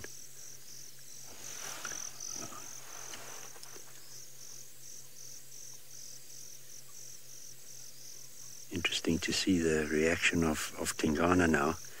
I don't think he's heard this hyena yet. There we are. It's just heard him. You see his reaction there? Watch here.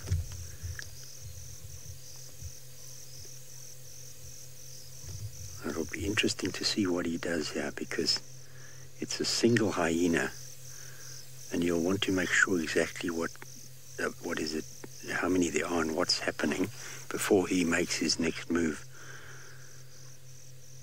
Now there's two options for him here. He's either going to mock charge this hyena to try and scare it. There's the hyena, the eyes of the hyena on the left of this. See now he's moving? So he's either going to move back to where he's closer to a tree to climb into safety, or you'll make sure before he mock charges this hyena to scare him off.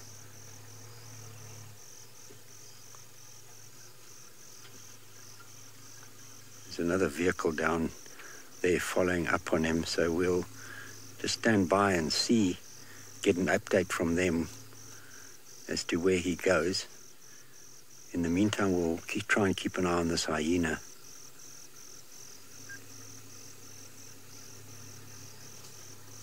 I think he's going to move closer. There goes the hyena, definitely following the scent of this kill. That's where he dragged it from. See that? There he goes. And there's the eyes of the leopard, so he's very close to that leopard now. There we are. He just picked.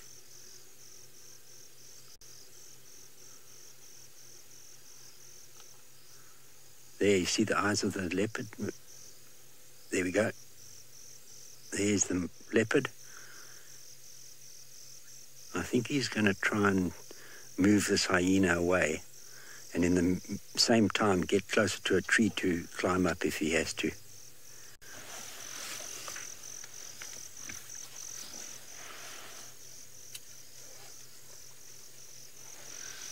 So folks, that was quite exciting.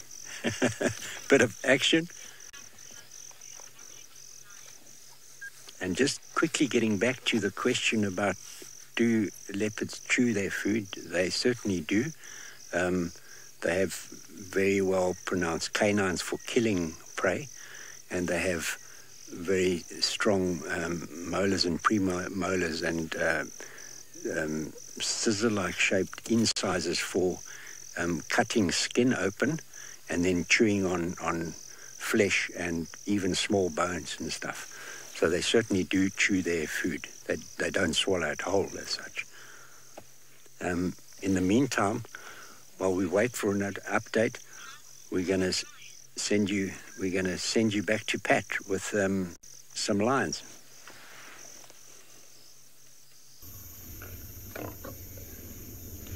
Well, no lions like last-minute lions.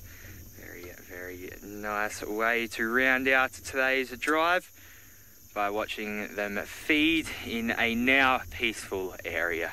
Well, for now, there's a little bit of tension around this carcass, but there's enough for everyone here at the moment, and that is enough drive for everyone at this moment. Well, can we ever get enough drive? I don't know. Hope to see you all again in the morning, 5:30 East Africa time, or 4:30 East Africa time. We hope that you can all join us for another fun-filled Safari Live AM drive.